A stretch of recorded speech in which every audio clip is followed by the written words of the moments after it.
모든 교우들 한 주 동안 잘 지내셨으리라 생각을 합니다. 영국의 한 의과대학에서 웃음에 대한 연구를 하다가 다음과 같은 사실을 밝혀냈습니다. 어린아이는 하루에 평균 400에서 500번 정도 웃는다고 그래요. 장년이 되면 이 웃음은 하루에 15번에서 20번으로 줄어든다고 그래요. 그리고 죽음을 앞둘 때는 하루에 한 번도 안 웃는다고 그럽니다.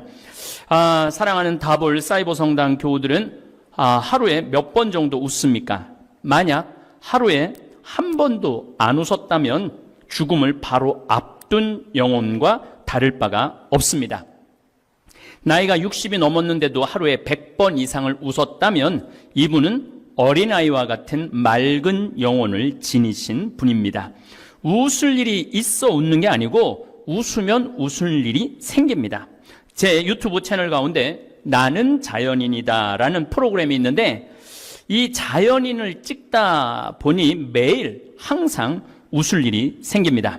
생태마을 본관 입구에 새가 집을 지어놓고 5마리 새끼에게 부부새가 쉴 틈 없이 먹이를 날라다 주는 모습을 보면 저절로 웃음이 나고 이야기거리가 생겨 대화가 늘 즐겁습니다. 참새인 줄 알았더니 참새가 아니고 아주 예쁜 새예요. 제가 이름을 반드시 찾아서 여러분들한테 동영상하고 함께 알려드리도록 하겠습니다. 또 제가 사랑밭을 가꾸고 제가 너무 바빠갖고 요즘 유튜브 이거 사이버 성당 여는 바람에 막 풀이 막 자라고 그랬는데 우리 또 이쁜 최 카타리나가 아침에 싹 김을 매놔서 아주 밭이 이뻐졌습니다. 감사하고 미사 때 기억하도록 하겠습니다. 또 소나무 전지를 하고 산책을 하고 과일을 따먹는 일상이 다 자연인으로서 누릴 수 있는 기쁨이고 웃음입니다. 그런데 어렸을 때 그렇게 잘 웃던 아이가 사춘기가 지나고 어른이 되면서 기쁨을 상실한 채 웃음을 잃어가는 이유는 경험에서 오는 미래에 대한 불안과 염려 때문이라고 합니다. 자꾸 많은 걸 보니까 지진도 일어나고 태풍도 오고 북한에서 또 불바다를 만든다고 그러고 또 바이러스가 지금 벌써 800만이 넘고 별 것들이 다 걱정거리예요. 걱정거리. 우리 어머니는 그냥 앉아서 직업이 걱정이야. 큰아들, 작은아들, 막내아들, 누나, 또 손자들, 6이나, 손녀들 6이나 있고, 애 결혼했는데 애를 안 가졌고, 그것도 걱정, 별 걱정을 다 하는 거죠. 하지만, 사람이 고민하고 염려하는 이들 가운데 실제로 우리를 괴롭히는 일이 얼마나 될까요? 노먼 빈센트 필 박사는 쓸데없는 걱정이라는 글에서 우리가 하는 모든 걱정 중에서 절대로 발생하지 않을 사건에 대한 걱정이 40%라는 거예요. 하늘이 무너지는 거. 이런 거 기우라고 그러죠. 중국 기나라의 한 사람이 하늘이 무너지면 어디로 숨어야 되나 그런 걱정했다고 그러죠. 그러니까 제가 보니까 절대로 일어나지 않을 걱정하는 사람들이 너무 많아요. 이미 일어난 사건에 대한 걱정이 30%. 코로나19 때문에 아마 이 걱정이 온 국민이 가장 큰 걱정이 아닌가 싶습니다. 신경 쓸 일이 아닌 작은 것에 대한 걱정으로 22%. 우리가 바꿀 수 없는 사건에 대한 걱정이 4%. 지금 우리 북한하고 어쩔 수 없는 관계가 너무너무 많잖아요. 그것도 제가 보기엔 걱정한다고 되는 게 아니고 시간, 또 조금 정치인들 또 국민들이 노력하면은 하나하나 풀어나갈 수 있는 일 아닌가 싶습니다. 그리고 우리가 바꿀 수 있는 사건에 대한 걱정은 4%라고 말을 합니다. 사람마다 정도의 차이는 있지만 정말 걱정해야 되는 건 4%밖에 안 된다는 거예요. 96%는 쓸데없는 걱정이에요. 대부분 사람들은 이 96%의 불필요한 걱정 때문에 기쁨도 웃음도 마음의 평화도 잃어버린 채 살아가고 있습니다. 예수님은 오늘 우리에게 두려워하지 마라. 너희는 수많은 참새보다 더 귀하다 하시면서 우리를 위로해 주십니다. 가끔 저에게 신부님 평창 생태마을 직원 43명 문경, 성요셉, 치유의 집, 잠비아, 카사리아, 신학교, 나무 심는 거, 농업대학, 의과대학, 유튜브, 이제는 그것도 하다 못해 유튜브, 다볼, 사이버, 성당, 이런 거 다 어떻게 감당하시려고 그렇게 일을 벌리십니까? 라고 걱정하는 분들이 참 많습니다. 그런데 정작 저는 정말 걱정 한번 해본 적이 거의 없어요. 한 4%는 걱정을 해요. 4% 정도는 걱정을 하는 것 같아요. 신학교도 돈이 있으니까 하는 거지 없으면 안 했을 거예요. 지금 이제 신학교는 거의 완성하는 돈에 지금 한 40억이 필요한데 한 35억이 들어왔어요. 5억만 더 들어오면 돼요. 1,000만 원씩 50명만 더 보내주면은 아마 신학교는 아무 문제 없이 완성될 거라 생각을 합니다. 그리고 잠비아 신학교 건립 운영하는 일은 제 일이 아니라 하느님의 일이기 때문에 제가 걱정할 일이 아니라 하느님께서 걱정할 일이라고 저는 굳게 믿습니다. 지난주도 잠비아 신학교 또 거기 카사리아 우물 파는데 5천만 원이 들어왔어요.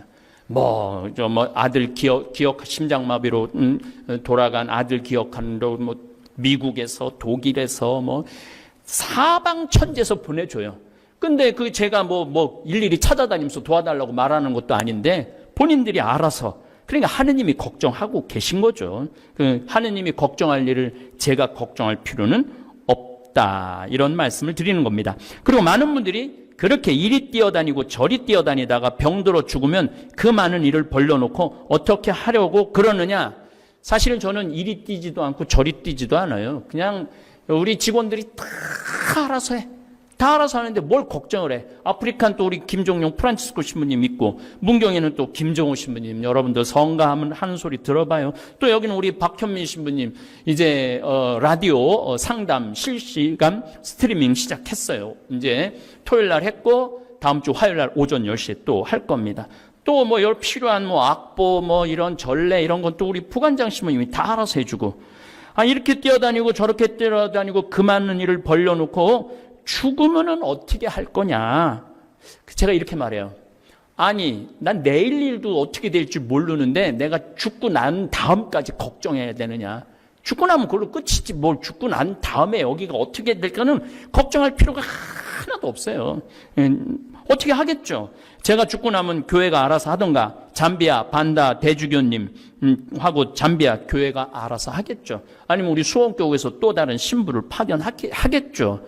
그런 것까지 제가 걱정할 필요는 없다는 이야기입니다. 정말 쓸데없는 걱정을 하고 사는 분들 너무나 많습니다. 저는 시간만 되면 생태마을 아름다운 경치 즐기고 새로 이사해온 이제 참새가 아닌 거 오늘 확인했어요. 다 7식구 구경 나가고 저녁 먹고 평창강 휘돌아가는 바위공원에 가서 산책하는 일이 거의 전부예요. 그리고 잠깐 짬남 우리 신부님들이랑 당구 밤에 치고 얼마나 좋아요. 나머지는 하느님께서 섭리하시고 하느님께서 역사하실 거라 저는 굳게 믿습니다. 여러분들 하느님이 하실 일까지 여러분들이 뺏으면 안 돼요. 근데 가끔 보면은 하느님이 걱정해야 될 일을 자기가 하고 있는 사람들이 너무너무 많아요. 저는 하느님께서 섭리하시는 것을 믿고 싶지 않아도 하느님께서는 매일매일 저에게 기적을 베풀어 주십니다. 하루에 1,000만 원씩 봉헌금이 들어오는 것 여러분들 기적이라고 생각 안 드세요? 지금 성당에 가지도 않고 헌금도 내 동창 신부는 한 달 한 2,300만 원 들어오던 거 300만 원 정도도 안 들어온다고 그렇게 걱정을 하는데, 나는 그냥 나가서 헌금 그거 달라고. 우린 또 사이버 다볼 성당은 헌금도 없고 교무금도 없고 신축금도 없어. 그냥 알아서 돌아가는 거죠. 하느님의 집이니까 하느님께서 알아서 하시겠죠. 제가 매일매일 기적 느낀다고 그러는데 숨 쉬는 것도 기적이고 아름다운 하늘 보는 것도 다 기적입니다. 많은 분들 자녀가 공부 못하면 그것도 걱정하는 분들 많으신데, 우리 조카들을 보면은 다 저지방 대학 나왔는데 결혼도 잘하고 돈도 잘 보고 행복하게 잘 살고 있어요.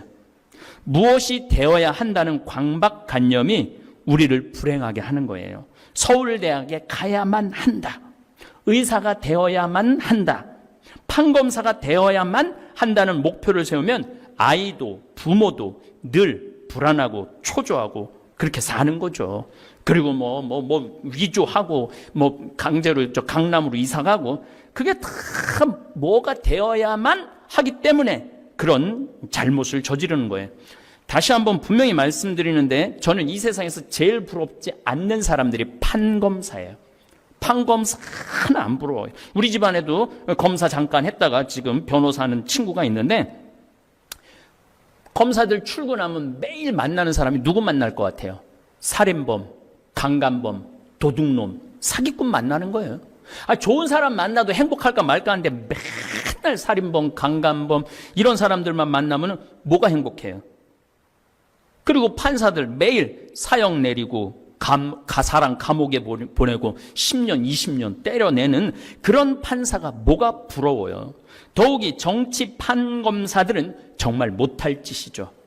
그렇게 똑똑한데 내가 이 줄에 섰는데 이게 옳은 판결인데 저 정치인이 원하는 판결을 하면 얼마나 괴롭겠어요. 그러니까 여러분들 가끔 그 검사들 막 길에서 막 이상한 짓 하는 검사들이 있죠. 그럼 미치는 거예요. 그러니까 그런 판검사 부러워할 필요 하나도 없고 내 자식 판검사 만든다고 자랑스러울 필요도 없다는 생각을 합니다. 저는 오늘 우리 안드레아 신부님한테 반했다고 자기 아들이 119 구급대원인데 안드레아 신부님으로 바뀌었다고 제일 사랑하는 그 아주 위험한 댓글을 썼더라고요. 그런데 제가 119 구급대원 사람 살리는 일을 하는 사람 아니에요. 소방관들 사람 살리는 일을 하는 사람들 아니에요. 그 어떤 사심도 없이 얼마나 좋아요. 또 저 같은 신부 보고 자살 포기했다. 다시 즐거운 삶으로 바뀌었다. 우울증이 나았다. 사는 재미가 쏠쏠해졌다고 편지를 받을 때 제 기쁨은 더할 나위 없습니다. 맹자의 일조지환이라는 말이 있습니다. 아침의 근심에 무너지지 말라는 거예요. 아침에 일어나고 쓸데없이 오늘 비 오면 어떻게 하지? 이거부터 시작해갖고 오늘 버스 타고 가다가 코로나 걸리면 어떻게 하지? 그러니까 아침부터 쓸데없는 걱정으로 하루를 우울하게 시작하지 말라는 뜻이에요. 하느님 오늘 하루도 주셔서 감사합니다. 네, 오늘 하루 기쁘고 즐겁게 살겠습니다. 이렇게 하느님한테 웬만한 근심 걱정은 또 넘기세요. 자식 걱정, 경제적 걱정, 노후 걱정, 건강 근심, 온통 근심 속에 사는 분들이 대한민국의 80%래요.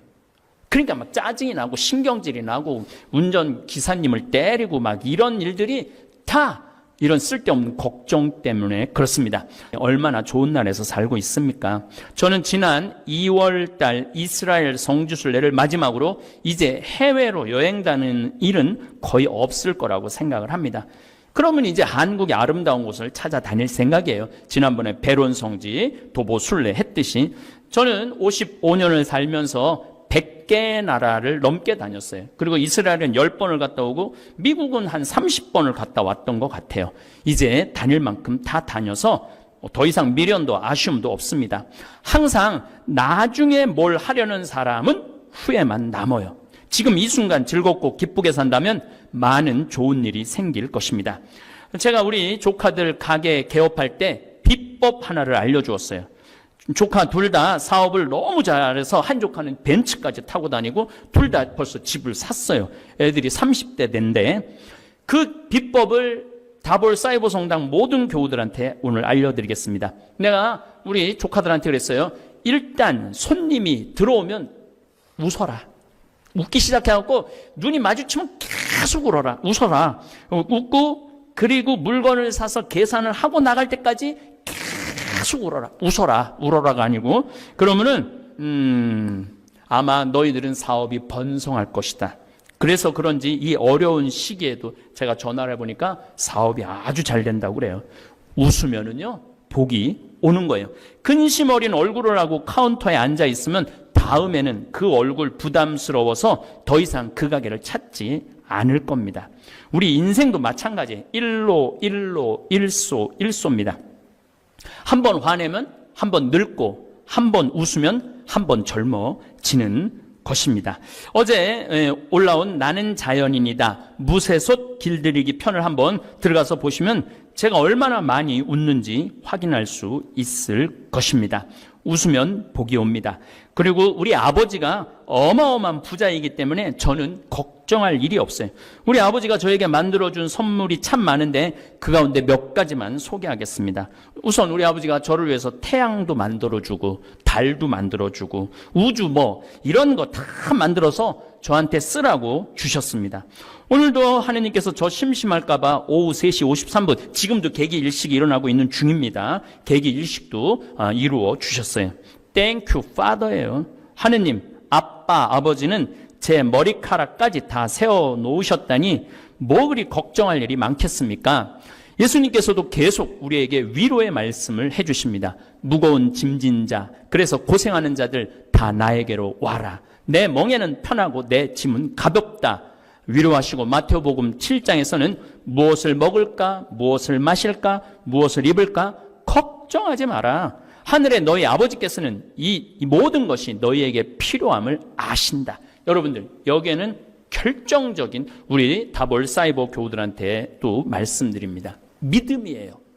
하느님 아버지에 대한 믿음이 강하면 강할수록 기적은 늘 일어납니다.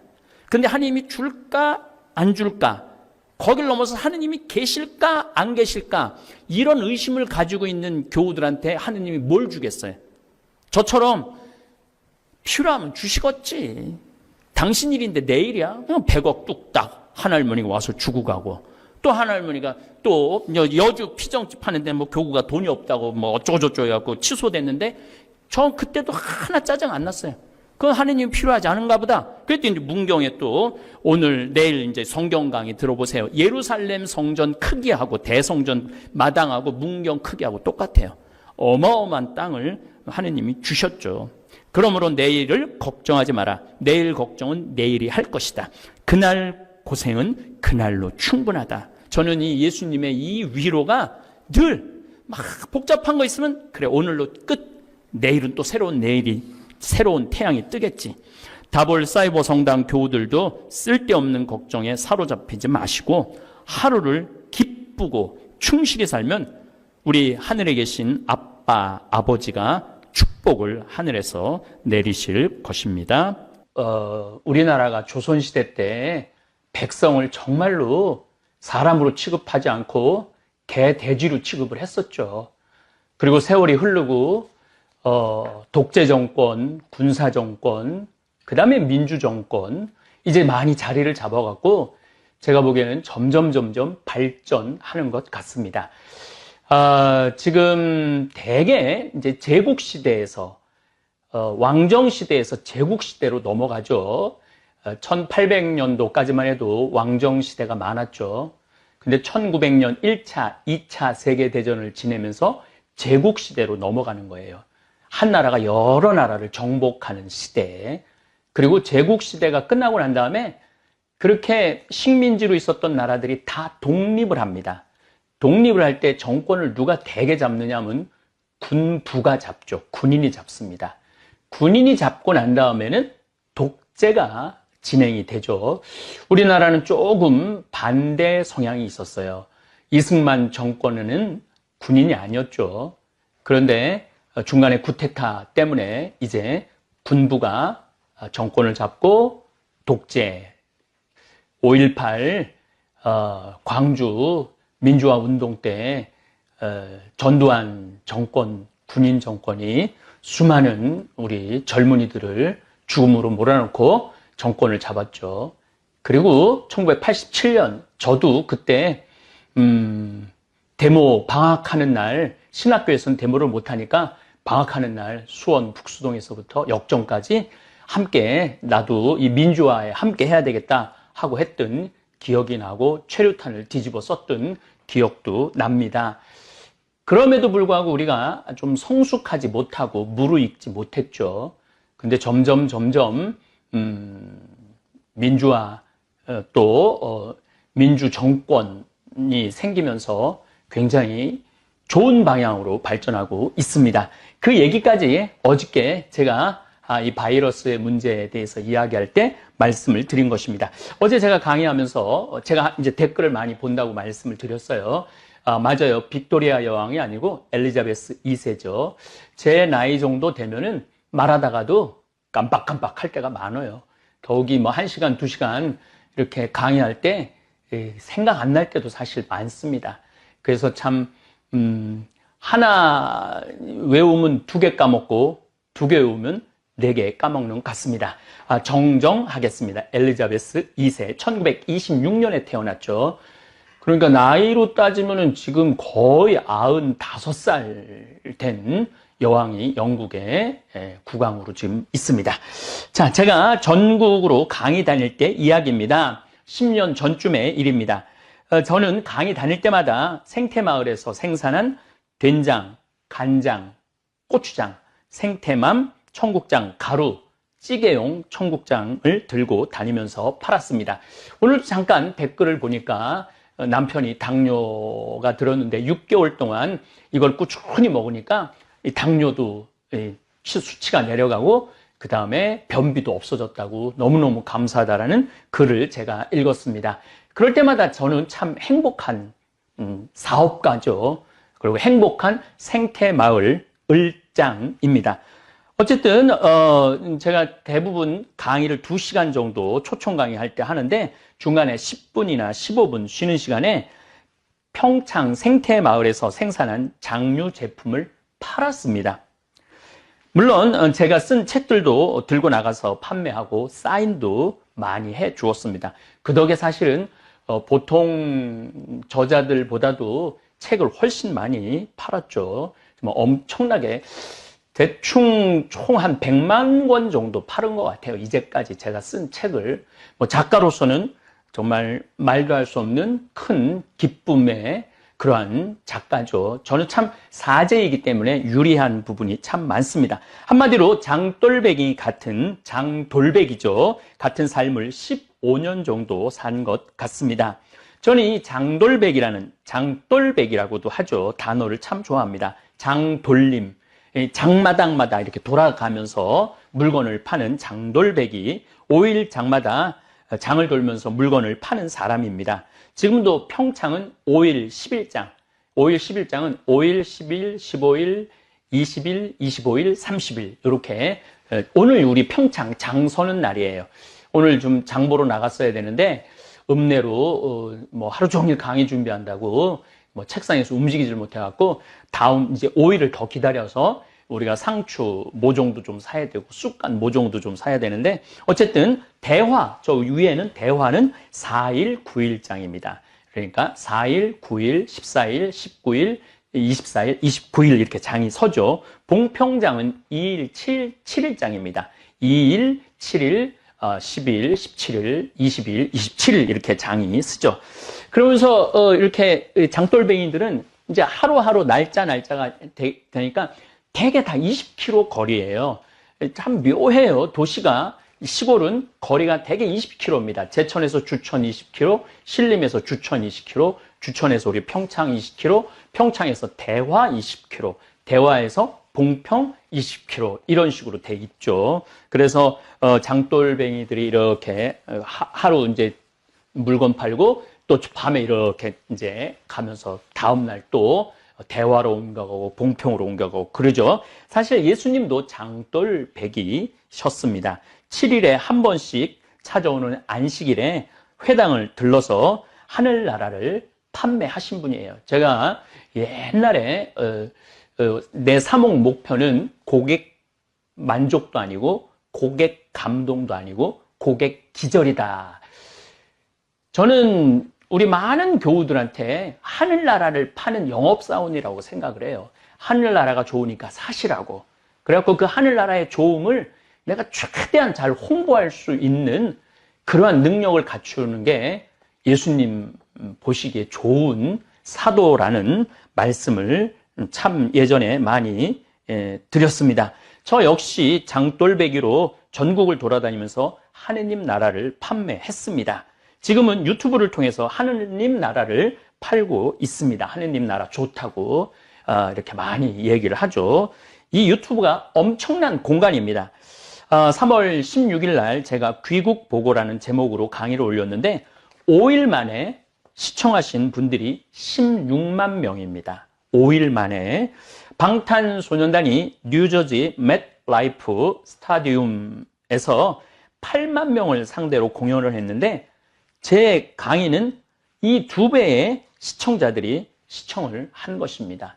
그러니까 이렇게 제 이 거실에서 제 조그만 내 비밀의 공간, 내 정원에서 이렇게 찍지만은 이 시청하는 분들은 맨라이프 스타디움에서 그 어마어마한 사람들이 모여서 지금 각자 방에서 전 세계에서 시청을 하고 있는 것이죠. 그렇기 때문에 저는 이 유튜브 공간이 이제는 복음을 전할 수 있는 기가 막힌 소통의 공간이라는 생각을 해서 하루 종일 책상에 앉아서 자료 정리하고 또 묵상하고 어떻게 하면은 이 시대의 흐름을 또 하느님의 뜻을 전할까 참 많은 고민을 하고 공부를 합니다. 이제 시대는 바뀌어서 장돌배기로 이 장 저장을 떠돌아다니지 않아도 생각을 함께 공유할 수 있는 기가 막힌 시대가 왔죠.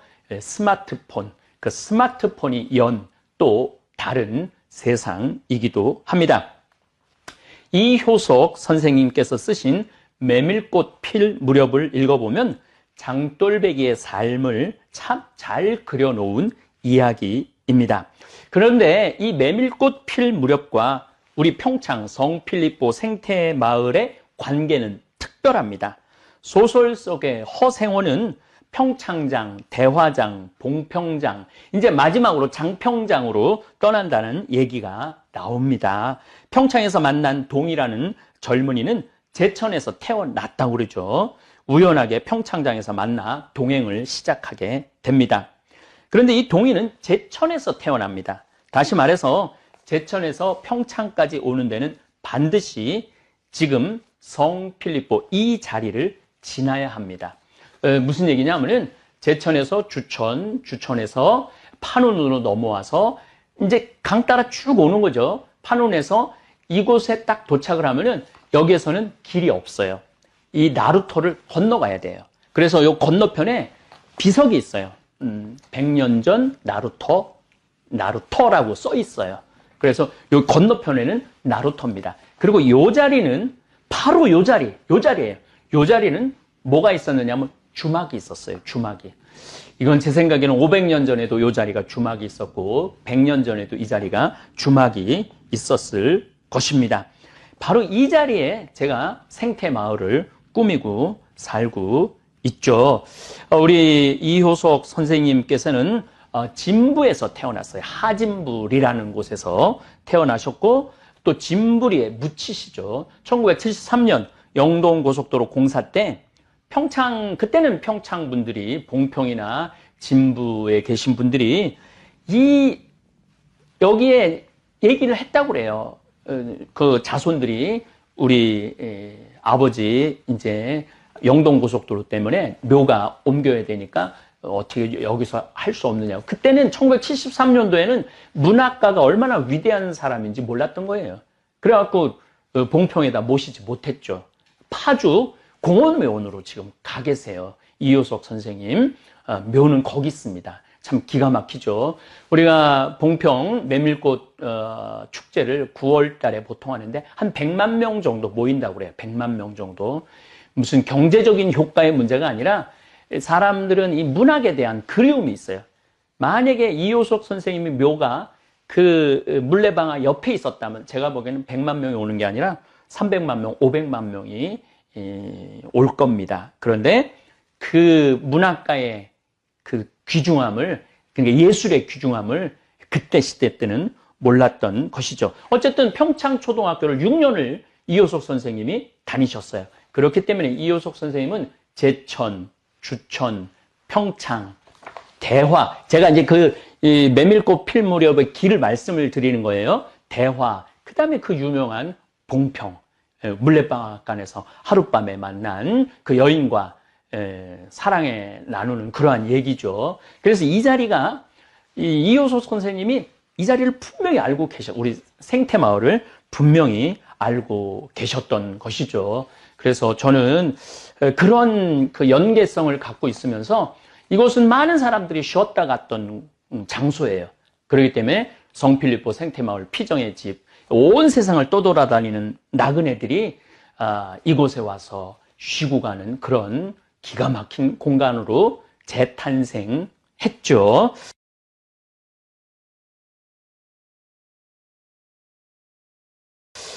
또 이 자리가 또 역사적으로 소설적으로 더 의미 있는 장소입니다. 왜냐하면 김병현, 김삿갓 시인 아들 김익균 선생님이 저 천동리에서 살았어요.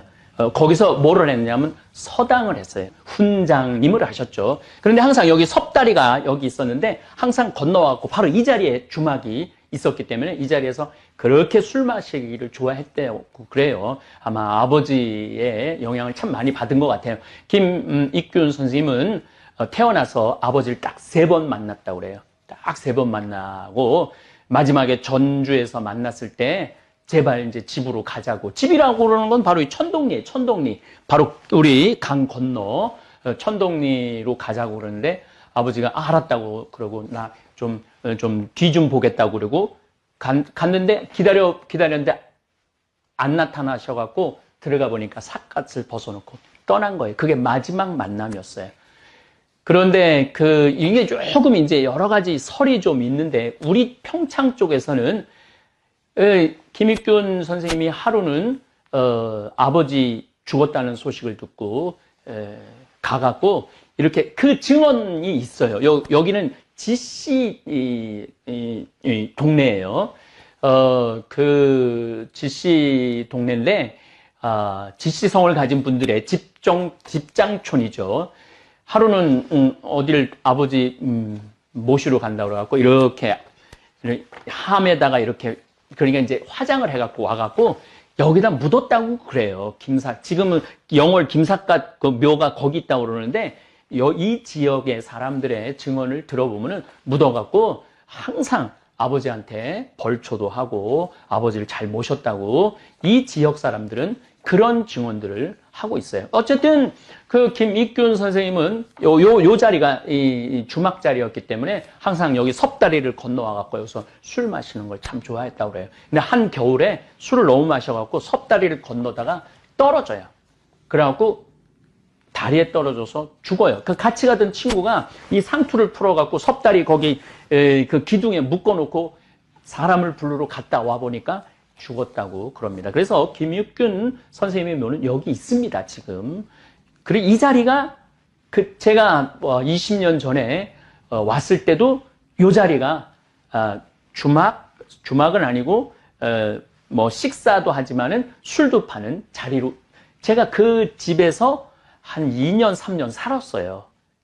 그리고 이제 이렇게 지은 거죠. 그래서 이 자리가 참 문학적으로 또 어떻게 보면은 우리나라의 그 멋있는 두 분 선생님의 추억이 깃들어 있는 장소이기도 합니다. 그래서 저는 우리 성필리포 생태마을 이 자체가 참 의미 있는 그리고 그래서 많은 에너지가 나오는 것 같아요. 많은 일을 할 수 있고, 정말 아프리카 잠비아의 1000,000평, 우리 김종용 신부님이 이제 아마 오늘, 내일, 케냐에서 만약에 못 들어가면은, 케냐에 우리 선교 센터가 있기 때문에 거기 좀 머무르다가 아마 잠비아로 들어가서 계속 일을 할 거라고 생각합니다. 이제는 더 이상 외부 강의를 제가 다니지 않기 때문에 장돌뱅이 삶을 살았던 것이 아련한 추억으로 남아 있습니다. 장돌뱅이 삶을 살다 보니 별별 일을 다 겪었습니다. 한 번은 아주 잘 사는 본당에 강의 요청이 있어서 저는 어김없이 된장, 간장, 고추장, 생태맘, 청국장, 가루, 찌개용 청국장을 바리바리 싸들고 물론 강의도 갔지만은 우리가 생산하는 장류를 들고 갔습니다. 저는 강의하느라 성당으로 들어가고 우리 직원은 제 차 트렁크에서 물건을 내려 성당 입구에 판매대로 물건을 이렇게 옮기는데 본당 신부가 수단을 입고 지나가면서 장을 옮기는 우리 직원 귀 뒤에 대고 구질구질하게 저런 거 싸들고 다닌다고 혼잣말을 하더랍니다. 우리 직원이 그 말을 듣고 너무 자존심, 구질구질하게 저런 거 싸들고 다닌다고 너무 자존심이 상해서 저희는 그 성당에 도착하면은 먼저 본당 신부님한테 인사한다고 우리 장 종류를 전부 다 선물을 드려요. 수녀님, 수녀원에도 선물을 드리고 사무실 직원들한테도 선물을 드려요. 근데 우리 직원이 옮기다가 너무 화가 나갖고 사정을 해갖고 다시 찾아오고 싶을 정도로 자존심이 상했다고 그럽니다. 보통 제가 강의 밤 10시에 끝나고 교우들과 사진 찍고 책 사인해주고 우리 직원은 팔다 남은 물건을 다시 바리바리 싸서 차 트렁크에 넣고 생태마을에 들어오는 시간은 새벽 1시쯤 됩니다. 그런데 들어오면서 직원이 그러더라고요. 오늘 신부님, 거기 본당 신부님한테 구질구질하게 저런 거 싸들고 다닌다는 얘기 들었다고 너무너무 화가 난다고. 근데 저는 자존심 하나도 안 상했어요. 화도 안 났어요. 왜냐하면 나는 장돌뱅이니까 별소리를 다 들을 수 있죠. 그런 게 자존심 상한다면은 고고하게 살아갈 수 있죠. 고고하고 배고프고, 그리고 또 한편으로는 맨날 다른 사람한테 손 벌리겠죠. 나 좀 환경운동하는데 도와달라고. 근데 저는 제가 지금 물론 저를 후원해주는 분, 오늘도 누가 신학교 지라고 1,000,000원 보냈더라고요. 그렇게 돈을 보내도 저희들은 거기다가 손을 절대 안 댑니다. 우리 직원들 지금 40명 월급 주는데 그거 손 안 돼요. 우리가 된장, 간장, 고추장, 청국장 판매한 걸로 우리 직원들은 당당하게 월급 받아가죠. 구질구질하게 우리가 사는 게 아니고 당당하게 살아가고 있죠. 내 손으로 일을 하기 때문입니다. 노동은 신성한 것입니다. 피땀 흘려 내가 지은 수확한 작물, 또 내가 직접 매주 띄워 만든 된장, 간장, 고추장, 또 내 손으로 띄워온 청국장을 들고 다니면서 판매할 때 저는 제 자신이 구질구질하다고 생각해 본 적 한 번도 없습니다. 오히려 아주 자랑스럽고 당당합니다.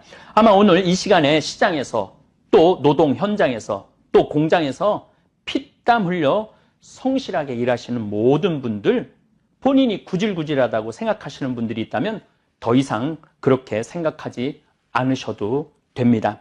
정말 구질구질하게 사는 사람은 피땀 흘려 노동하지 않고 다른 사람 등쳐먹고 사기치는 사람들입니다. 우리 직원들은 손가락에 부을 정도로 열심히 일을 합니다. 그리고 정말로 어깨가 아프고 그럴 정도로 매일매일 하느님 보시기에 참 좋은 모습으로 열심히 일하고 또 거기에 합당하다고 이야기하기는 제가 함부로 그렇게 말씀드릴 자신은 없지만은 제가 CEO 4제이기도 하지만은 생태마을 운영하는 을장 CEO로서 해줄 수 있는 한 최대한 해주려고 저는 노력을 합니다. 그래서 우리 기본급이 아마 정부에서 지정한 기본급이 한 180만 원 정도 되는데 우리는 초봉이 거기에 한 50만 원 더 높아요. 그래서 최대한 잘해주고 싶고 긍지, 자긍심 가지라고 항상 제가 말씀을 우리 직원들한테 이야기를 하죠. 절대 내가 된장, 간장, 고추장 들고 다니는 거 구질구질한 거 아니에요. 만약에 마음에 안 들면 안 사면 되는 거고 또 뭐 가끔은 아예 못 갖고 오게 할 때도 있어요. 그야말로 허탕 칠 때가 있죠. 그럴 때는 저는 또 강의 또 뭐 즐겁게 하고 그렇게 이렇게 세월 흘러서 20년의 시간이 지났습니다. 요즘 바이러스 때문에 많은 중소업자들 또 소상인들 참 힘들어 하죠. 정말 왜냐하면 제가 구질구질한, 남들이 보기에 구질구질하게 그런 거 들고 다니면서 저는 뭐 당당하게 했지만은 그렇게 하루하루 싸가는 거죠. 실력도 싸가고, 신뢰도 싸가고, 유통 시스템도 싸가고, 그렇게, 이렇게 시간을 지금까지 와서, 우리 생태마을은 사실은 지금 2달을 전혀 문을 닫고, 피정 손님, 이효석 선생님도 여기를, 길을 아시고, 소설의 한 장소로 이야기를 했고, 김삿갓, 김병현 아들 김익균 선생도 이곳에 와갖고 막걸리 한 잔을 했던 이 자리에서 우리는 정말 행복한 시간을 보내고 있습니다. 사실 또 욕심도 없어요. 뭐 여기서 제가 떼돈을 벌고 싶은 생각도 없어요. 그저 우리 농민들 콩 수매해서 그거 건강하게 해서 우리 국민들한테 건강한 먹을거리 제공한다라는 그러한 당당함, 자신감이 있습니다. 그래서 그 구질구질하다는 그 말 제가 이렇게 들으면서 묵상을 참 많이 해요. 내가 구질구질하냐, 당당하냐. 근데 자기가 하는 일에 소신을 갖고 산다면은 뭐 그런 얘기 별로 중요하지 않다고 생각을 합니다. 사도 바울은 말합니다. 데살로니가 전서 4장 11절에 이렇게 말합니다. 우리가 여러분에게 지시하는 대로 조용히 살도록 힘쓰며, 전 진짜 요즘 조용히 살고 있죠. 조용하지만 결코 조용하지도 않고 또 유튜브 때문에 자기 일에 전념하고 자기 손으로 제 일을 하십시오. 자기 손으로 제 일을 하라고 그러죠. 그러면 바깥 사람들에게 품위 있게 처신할 수 있습니다. 내 손으로 돈을 벌면은요, 바깥 사람한테 자신 있게 처신할 수 있어요. 근데 내가 내 손으로 돈을 벌지 못하면은 사람이 비굴해져요. 비굴해지고, 제가 여기서 수많은 사람들을 만나 보지만은, 정말 매일 자기 일에 성실한 사람들은 여기 와서 당당해요. 그런데 뭔가 좀 숟가락을 얹으려고 그러는 그런 분들이 있어요. 그런 분들은 정말 약간 좀 자신감이 없어 보이는 그런 면도 있습니다. 근데 사도 바울은 이거 너무 정확하게 알고 있죠. 자기 손으로 제 일을 하십시오. 그러면 바깥 사람들에게 품위 있게 처신할 수 있고 아무에게도 신세를 지는 일이 없을 것입니다. 맞아요. 제가 2000년에 여기 들어왔는데 우리가 먹을 거리를 만들어 놓지 않았다면, 우리가 살 거리를 준비해 놓지 않았다면 지금 아마 굉장히 비굴한 상태로 있었을 거예요. 그런데 누가 뭐라 그래도 정말 무소의 뿔처럼 뚜벅뚜벅 이렇게 걸어왔기 때문에 지금도 참 이런 어려운 상황 속에서도 우리 모든 직원, 요즘 우리 직원들 신났어요. 왜 신났느냐 하면은 이 피정 식단은 늘 똑같죠. 그분들은 처음이지만 우리 직원들은 매일 그 피정 식단을 먹으니까 참 밥 먹는 게 참 힘들었는데, 요즘은 피정객이 안 오니까 아주 뭐 주방에서 온갖 오늘은 뭐 짜글이 백종원 씨가 한 짜글이를 저녁에 했는데 저도 올라가서 먹었는데 아주 맛있더라고요. 전 뭐 조금 맛을 봤는데 참 맛있더라고요. 우리 직원들이 아주 요즘 식사 시간이 기대가 된다고, 어떤 우리 직원은 그거 맨날 찍어서 자기 친구들한테 자랑한다고 그럽니다.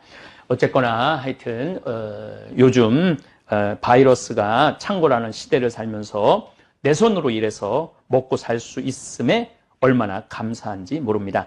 품격이 느껴지는 사람이 있습니다. 그런데 처음에는 아니었지만 나이 들수록 유독 품격이 높아지는 사람이 있습니다.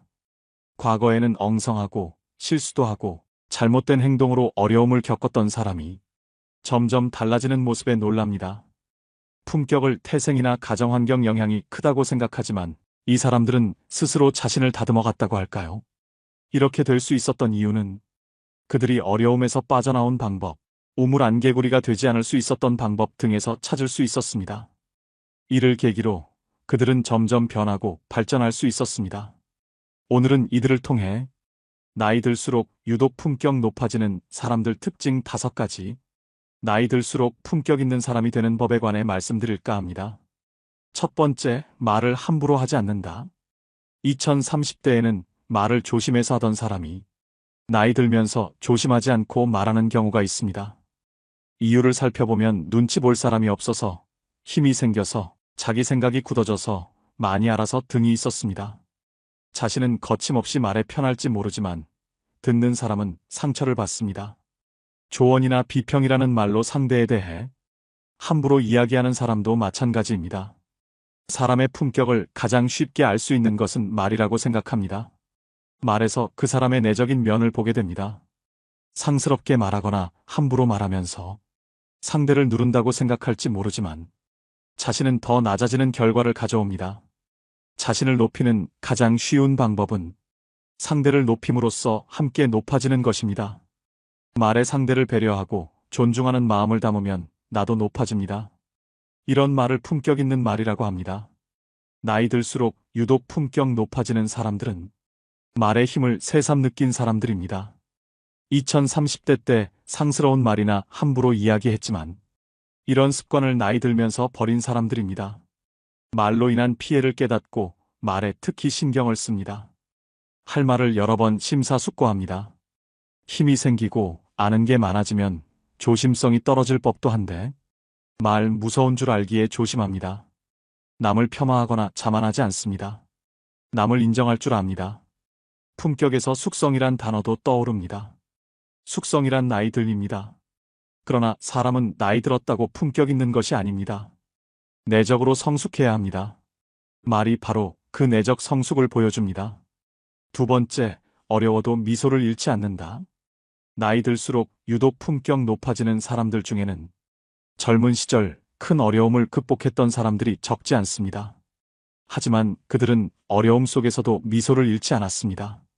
처음엔 그들도 힘들었습니다. 부정적이고 한탄했지만 계속 이런 기운에 끌려다니지 않았습니다.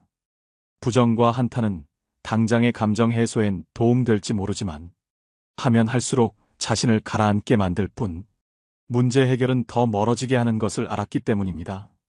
부정과 한탄이 때론 남의 도움을 끌어오기도 하지만 오래가지 못합니다. 부정과 한탄만 하면 자기도 모르게 남의 도움에 의존하게 만들고 주변 사람은 질리게 됩니다. 결국 더 힘든 상황에 빠지게 됩니다. 나이 들수록 품격 있는 사람은 이를 깨닫고 긍정적인 마음을 동력 삼아 어려움을 극복해 나갔습니다. 사람들을 만날 때 푸념만 늘어놓거나 부정적인 생각을 퍼뜨리기보다 웃음은 아니더라도 미소를 보이면서 자신뿐만 아니라 상대에게도 긍정적인 힘을 불어넣었습니다. 한마디로 인생을 버틸 줄 아는 사람이 되었습니다. 나이 들수록 유독 품격 높아지는 사람들은 어려움을 극복하며 깨달음을 얻고 진중하게 된 사람들입니다. 어려움을 만나 좌절하고 불안해하지 않는 모습은 이 또한 지나가리라는 자세처럼 담담하게 그러나 굴하지 않는 모습입니다. 특히 어려움을 극복했다고 자랑하거나 요청하지도 않은 사람에게 가르치려 들지 않습니다. 묵묵히 자기 일을 합니다. 그것이 인생이란 것을 침묵으로 보여줍니다. 어려움을 묵묵히 이겨나가는 모습에서 존경과 품격을 느낍니다. 묵묵히 걸어가는 그들의 모습에서 다른 사람들은 위로와 힘을 얻습니다. 그들은 인생과 나이 들에 관한 넓고 깊은 통찰을 갖게 된 사람들입니다. 세 번째, 상대 말을 진중하게 경청한다. 품격은 말뿐만 아니라 듣는 자세에서도 상당히 드러납니다. 자기 말만 계속하는 사람, 중간에 말 자르는 사람, 다른 사람 말은 듣지 않는 사람과는 대화하기 싫습니다. 듣는 태도가 때론 상대에게 큰 상처가 되고 등 돌리게 하는 원인이 됩니다. 품격 있는 사람은 대화 자세가 좋습니다. 대화 자세는 듣는 자세로 판가름 납니다. 진지하게 경청하는 모습에서 상대방은 존중받는다는 느낌을 받습니다. 말에 상대를 배려하고 존중하는 마음을 담는 것이 품격 있는 말이라면 진지하게 경청하는 자세는 품격 있는 듣기입니다. 대부분 사람들은 자기 말하기를 좋아합니다. 누가 말을 많이 하느냐, 누가 대화를 주도하느냐를 중요하게 생각하곤 합니다. 듣는 것은 왠지 수동적이고 약해 보인다고 느낍니다. 침묵은 견디기 힘듭니다. 하지만 나이 들수록 품격을 느끼게 되는 사람들은 이런 습관을 고쳐나간 사람입니다. 사람 마음을 보듬어주고 이끌 줄 안다고 할까요? 입은 다물고 귀를 여는 것에 힘을 깨달은 사람입니다. 네 번째, 자신을 절제한다. 나이 들수록 품격 있는 사람은 칭찬에 자만해지지 않고 인기에 오만해지지 않습니다. 자만과 오만은 사람을 괴물로 만들기도 합니다. 독선에 빠져 사람들을 무시하고 생각을 닫게 만듭니다. 결국 자신을 우물안개구리 신세로 만듭니다. 인간관계가 깨지고 점점 퇴보하게 됩니다. 또한 나이 들수록 품격 있는 사람은 탐욕스러운 행동을 삼갑니다. 지위가 높아지거나 힘이 세질수록 탐욕도 강해지는 사람이 있습니다. 그 정도면 많이 가진 것 같은데 여전히 부족함을 느낍니다. 갖고 싶은 마음, 만족을 모르는 탐욕 때문에 겉모습은 화려해도 인생이 더 메말라 갑니다. 나이 들수록 품격 있는 사람은 탐욕스러운 행동이 인생을 더 우울하게 만든다고 생각합니다. 만족을 모르고 계속 갈증만 불러 행복을 느끼기 힘들고 종종 위험한 상황을 부른다는 것을 압니다. 저는 나이 들수록 품격 있는 사람이 자만과 오만에 빠지지 않고 탐욕을 멀리하는 가장 큰 힘을 그들의 절제에서 발견할 수 있었습니다. 절제는 참기만 하는 것이 아니라 겸손이었고 발전을 위한 자기관리 같은 느낌을 받았습니다. 많은 나이에도 성공하는 사람, 70, 80대가 넘어 유명해지거나 다시 전성기를 맞이하는 사람들을 보면 공통으로 절제가 보였습니다. 자만하고 오만했다면 발전이 없었을 것입니다. 탐욕스러웠다면 이미 오래전에 사라졌을 것입니다. 나이 들면 더 이상 발전이란 단어가 어울릴 것 같지 않았는데 이들을 보면 발전은 아직도 진행형이었습니다. 발전은 나이가 아닌 자세에서 나오고 있었습니다. 나이 들어도 계속 발전하는 사람에게는 바로 이런 자세가 있었고 이런 자세의 중심에는 절제가 자리 잡고 있었습니다. 5번째, 배움을 멈추지 않는다. 품격을 느끼게 하는 분들에게는 배우는 자세가 공통으로 눈에 띄었습니다. 남의 말을 들을 때나 자신이 잘못했을 때 배우는 자세가 나타났습니다. 나이 들수록 유독 품격 높아지는 사람들에게서도 마찬가지로 배우는 자세가 발견됩니다. 더 정확하게 말하자면 배움을 멈추지 않습니다. 나이 드신 분이 여전히 배우는 모습에서 순간 겸손해지는 이유는 무엇일까요? 젊은 나는 힘들다, 안 된다. 이 나이에 더 배워서 뭐 하냐고 생각하고 있었는데 훨씬 연배가 있는 분들이 여전히 배우고 있는 모습에서 자신을 되돌아보기 때문입니다. 저절로 겸손해집니다. 존경과 힘을 얻게 되는 것입니다. 나이 들어도 여전히 배운다는 점에서 품격을 느끼는 이유는 여전히 자신을 갈고 닦는 자세, 삶에 대한 겸손 때문이 아닐까 생각합니다. 나이 들수록 유독 품격 높아지는 사람들 특징, 나이 들수록 품격 있는 사람이 되는 법에 관해 말씀드렸습니다. 사람은 누구나 우아하고 고급스럽게 나이 들어가고 싶어 합니다. 여기서 우아하다라는 건 무엇을 의미하는 걸까요? 고급스럽고 비싼 옷차림, 주름 하나 없이 고운 얼굴 또는 체력을 의미하는 걸까요? 외국 속담에 이런 말이 있습니다. 외모는 신이 결정한다. 옷은 재력이 결정한다. 품성은 의지가 결정한다. 품성은 재력, 외모와는 상관없습니다. 아름답고 유복한데도 기품이 없는 사람도 많이 때문이죠. 우아함은 돈도 외모도 아닌 품성, 즉 내면에서 비롯됩니다. 아울러 이 우아한 품격은 다음과 같은 사항들로 결정될 수 있습니다. 첫째, 풍기는 분위기입니다.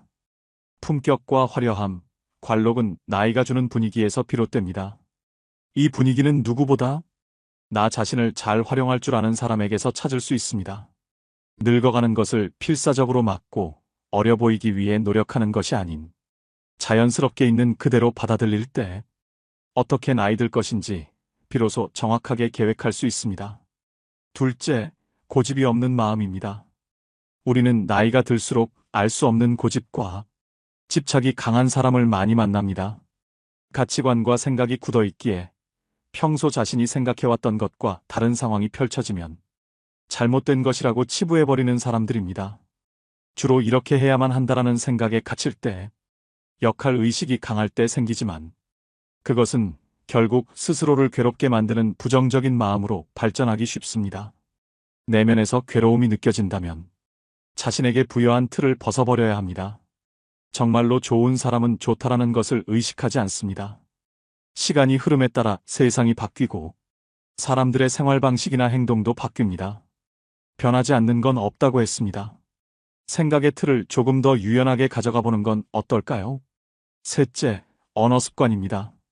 습관처럼 붙은 나이가 들어서 이 말 뒤에 어떤 말들을 덧붙이시나요? 나이가 들어서 이제 그런 건 못해. 나이가 들어서 이전과는 다른 걸 해보고 싶어. 차이가 느껴지시나요? 지금의 나를 어떻게 받아들이느냐에 따라 나는 완전히 다른 존재가 됩니다. 이제 이런 말버릇이 나도 모르게 튀어나온다면 그 뒤를 긍정적인 말로 바꿔보는 게 어떨까요? 우아함은 나라는 사람의 스토리를 어떻게 쓰고 나라는 사람의 그림을 어떻게 그릴 것인가에 따라 결정됩니다. 어제보다 더 멋진 오늘의 나를 위해, 그리고 더 우아해진 내일의 나를 위해서 분위기, 마인드, 언어 습관에 신경 쓰셔야 합니다. 나이가 들어갈수록 그에 걸맞는 품격에 대한 책임은 나 스스로에게 있다는 걸 잊지 마세요. 마지막으로 노년기에 들어야 될 좋은 글 읽어드리면서 오늘의 영상 마무리하겠습니다. 세상의 참된 주인공은 당신입니다. 세상이 아무리 험악할지라도 진정 사랑을 거부하는 사람은 없습니다. 누구든 정말 자신을 사랑하는 사람이 있다는 것을 알면 그는 희망을 갖게 됩니다. 그리고 자신을 둘러싼 문제가 무엇이든 간에 이겨낼 힘을 얻습니다. 세상 모든 사람에게 필요한 것은 사랑입니다. 어려움을 만난 사람에게는 더욱 더 사랑이 필요하지요. 사람마다 자기가 좋아하는 유형이 있습니다. 키가 큰 사람, 말을 재미있게 하는 사람, 잘생긴 사람, 귀여운 사람, 터프한 사람, 돈 잘 쓰는 사람, 날씬한 사람, 통통한 사람 등 다양합니다. 그런데 이 다양한 사람들의 다양한 취향에도 불구하고 모든 사람들이 공통적으로 희망하는 유형이 있습니다. 마음이 넓은 사람과 사랑할 줄 아는 사람입니다. 대부분의 사람들은 좁고 작은 마음을 가지고 있습니다. 다른 사람을 사랑하지 못하면서 자신은 사랑받고 싶어 합니다. 때문에 그런 자신을 이해할 사람을 필요로 합니다. 그리고 자신의 마음을 넓히기보다 다른 사람의 마음이 넓기를 기대합니다. 그러나 우리가 사는 이 땅에는 넓은 마음을 가진 사람이 적습니다. 처음 만났을 땐 마음이 넓은 것 같지만 조금 지나면 그도 역시 우리만큼 밖에 안 되는 속 좁은 사람이라는 것을 알게 됩니다. 그러면 우리는 또다시 마음 넓은 사람을 찾아갑니다. 세상에서 자신보다 넓은 마음을 가진 사람을 만난다는 것은 쉽지 않은 일입니다. 하늘에서 떨어지는 번개를 맞는 것보다 넓은 사람을 만나는 것이 더 어렵습니다. 사랑할 줄 아는 사람, 그는 바보를 천재로 만들 수 있는 사람이고 고장난 세상을 고치는 기술자입니다. 우리가 남들보다 조금 더 사랑할 줄 안다면 우리는 모든 곳에서 환영받는 주인공이 될 수 있습니다. 사랑받는 사람이 아니라 사랑을 주는 사람이 세상의 참된 주인공입니다. 모든 교우들 한 주 동안 잘 지내셨으리라 생각을 합니다. 영국의 한 의과 대학에서 웃음에 대한 연구를 하다가 다음과 같은 사실을 밝혀냈습니다. 어린아이는 하루에 평균 400에서 500번 정도 웃는다고 그래요. 장년이 되면 이 웃음은 하루에 15번에서 20번으로 줄어든다고 그래요. 그리고 죽음을 앞둘 때는 하루에 한 번도 안 웃는다고 그럽니다. 사랑하는 다볼 사이버 성당 교우들은 하루에 몇 번 정도 웃습니까? 만약 하루에 한 번도 안 웃었다면 죽음을 바로 앞둔 영혼과 다를 바가 없습니다. 나이가 60이 넘었는데도 하루에 100번 이상을 웃었다면 이분은 어린아이와 같은 맑은 영혼을 지니신 분입니다. 웃을 일이 있어 웃는 게 아니고 웃으면 웃을 일이 생깁니다. 제 유튜브 채널 가운데 나는 자연인이다 라는 프로그램이 있는데 이 자연인을 찍다 보니 매일 항상 웃을 일이 생깁니다. 생태마을 본관 입구에 새가 집을 지어놓고 5마리 새끼에게 부부새가 쉴 틈 없이 먹이를 날라다 주는 모습을 보면 저절로 웃음이 나고 이야기거리가 생겨 대화가 늘 즐겁습니다. 참새인 줄 알았더니 참새가 아니고 아주 예쁜 새예요. 제가 이름을 반드시 찾아서 여러분들한테 동영상하고 함께 알려드리도록 하겠습니다. 또 제가 사랑밭을 가꾸고 제가 너무 바빠갖고 요즘 유튜브 이거 사이버 성당 여는 바람에 막 풀이 막 자라고 그랬는데 우리 또 이쁜 최 카타리나가 아침에 싹 김을 매놔서 아주 밭이 이뻐졌습니다. 감사하고 미사 때 기억하도록 하겠습니다. 또 소나무 전지를 하고 산책을 하고 과일을 따먹는 일상이 다 자연인으로서 누릴 수 있는 기쁨이고 웃음입니다. 그런데 어렸을 때 그렇게 잘 웃던 아이가 사춘기가 지나고 어른이 되면서 기쁨을 상실한 채 웃음을 잃어가는 이유는 경험에서 오는 미래에 대한 불안과 염려 때문이라고 합니다. 자꾸 많은 걸 보니까 지진도 일어나고 뭐 태풍도 오고 뭐 북한에서 뭐 또 뭐 불바다를 만든다고 그러고 막 뭐 또 바이러스가 지금 벌써 800만이 넘고 별 것들이 다 걱정거리예요. 걱정거리. 우리 어머니는 그냥 앉아서 직업이 걱정이야. 큰아들, 작은아들, 막내아들, 뭐 누나, 또 손자들 뭐 손녀들 6이나 있고 뭐 결혼했는데 애를 안 가졌고 그것도 걱정, 뭐 별 걱정을 다 하는 거죠. 하지만 사람이 고민하고 염려하는 이들 가운데 실제로 우리를 괴롭히는 일이 얼마나 될까요? 노먼 빈센트 필 박사는 쓸데없는 걱정이라는 글에서 우리가 하는 모든 걱정 중에서 절대로 발생하지 않을 사건에 대한 걱정이 40%라는 거예요. 하늘이 무너지는 거. 이런 거 기우라고 그러죠. 중국 기나라의 한 사람이 하늘이 무너지면 어디로 숨어야 되나 그런 걱정했다고 그러죠. 그러니까 제가 보니까 절대로 일어나지 않을 걱정하는 사람들이 너무 많아요. 이미 일어난 사건에 대한 걱정이 30%. 지금 코로나19 때문에 아마 이 걱정이 온 국민이 가장 큰 걱정이 아닌가 싶습니다. 신경 쓸 일이 아닌 작은 것에 대한 걱정으로 22%. 우리가 바꿀 수 없는 사건에 대한 걱정이 4%. 지금 우리 북한하고 어쩔 수 없는 관계가 너무너무 많잖아요. 그것도 제가 보기엔 뭐 걱정한다고 되는 게 아니고 또 조금 정치인들 또 국민들이 노력하면은 하나하나 풀어나갈 수 있는 일 아닌가 싶습니다. 그리고 우리가 바꿀 수 있는 사건에 대한 걱정은 4%라고 말을 합니다. 사람마다 정도의 차이는 있지만 정말 걱정해야 되는 건 4%밖에 안 된다는 거예요. 96%는 쓸데없는 걱정이에요. 대부분 사람들은 이 96%의 불필요한 걱정 때문에 기쁨도 웃음도 마음의 평화도 잃어버린 채 살아가고 있습니다. 예수님은 오늘 우리에게 두려워하지 마라. 너희는 수많은 참새보다 더 귀하다 하시면서 우리를 위로해 주십니다. 가끔 저에게 신부님 평창 생태마을 직원 43명 문경 성요셉 치유의 집, 잠비아, 카사리아, 신학교, 나무 심는 거, 농업대학, 의과대학, 유튜브, 이제는 그것도 하다 못해 유튜브, 다볼, 사이버, 성당, 이런 거 다 어떻게 감당하시려고 그렇게 일을 벌리십니까? 라고 걱정하는 분들이 참 많습니다. 그런데 정작 저는 정말 걱정 한번 해본 적이 거의 없어요. 한 4%는 걱정을 해요. 4% 정도는 걱정을 하는 것 같아요. 신학교도 돈이 있으니까 하는 거지 없으면 안 했을 거예요. 지금 이제 신학교는 거의 완성하는 돈에 지금 한 40억이 필요한데 한 35억이 들어왔어요. 5억만 더 들어오면 돼요. 1,000만 원씩 50명만 더 보내주면은 아마 신학교는 뭐 아무 문제 없이 완성될 거라 생각을 합니다. 그리고 잠비아 신학교 건립 운영하는 일은 제 일이 아니라 하느님의 일이기 때문에 제가 걱정할 일이 아니라 하느님께서 걱정할 일이라고 저는 굳게 믿습니다. 지난주도 잠비아 신학교 또 거기 카사리아 우물 파는데 5천만 원이 들어왔어요. 아들 기억 심장마비로 돌아간 아들 기억하는로 미국에서 독일에서 사방천지에서 보내줘요. 근데 제가 일일이 찾아다니면서 도와달라고 말하는 것도 아닌데 본인들이 알아서, 그러니까 하느님이 걱정하고 계신 거죠. 하느님이 걱정할 일을 제가 걱정할 필요는 없다, 이런 말씀을 드리는 겁니다. 그리고 많은 분들이 그렇게 이리 뛰어다니고 저리 뛰어다니다가 병들어 죽으면 그 많은 일을 벌려놓고 어떻게 하려고 그러느냐.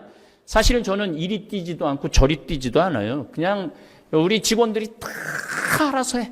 다 알아서 하는데 뭘 걱정을 해. 아프리칸 또 우리 김종용 프란치스코 신부님 있고, 문경에는 또 김정호 신부님, 여러분들 성가하면 하는 소리 들어봐요. 또 여기는 우리 박현민 신부님 이제 라디오 상담 실시간 스트리밍 시작했어요. 이제 토요일 날 했고 다음 주 화요일 날 오전 10시에 또 할 겁니다.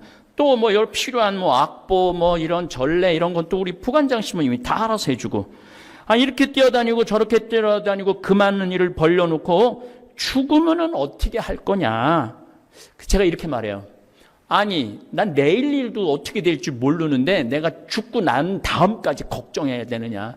죽고 나면 그걸로 끝이지 뭘 죽고 난 다음에 여기가 어떻게 될까는 걱정할 필요가 하나도 없어요. 어떻게 하겠죠. 제가 죽고 나면 교회가 알아서 하던가, 잠비아 반다 대주교님 하고 잠비아 교회가 알아서 하겠죠. 아니면 우리 수원교회에서 또 다른 신부를 파견하겠죠. 그런 것까지 제가 걱정할 필요는 없다는 이야기입니다. 정말 쓸데없는 걱정을 하고 사는 분들 너무나 많습니다. 저는 시간만 되면 생태마을 아름다운 경치 즐기고 새로 이사해온 이제 참새가 아닌 거 오늘 확인했어요. 요 다 7식구 구경 나가고 저녁 먹고 평창강 휘돌아가는 바위공원에 가서 산책하는 일이 거의 전부예요. 그리고 잠깐 짬나무 우리 신부님들이랑 당구 밤에 치고 얼마나 좋아요. 나머지는 하느님께서 섭리하시고 하느님께서 역사하실 거라 저는 굳게 믿습니다. 여러분들 하느님이 하실 일까지 여러분들이 뺏으면 안 돼요. 근데 가끔 보면은 하느님이 걱정해야 될 일을 자기가 하고 있는 사람들이 너무너무 많아요.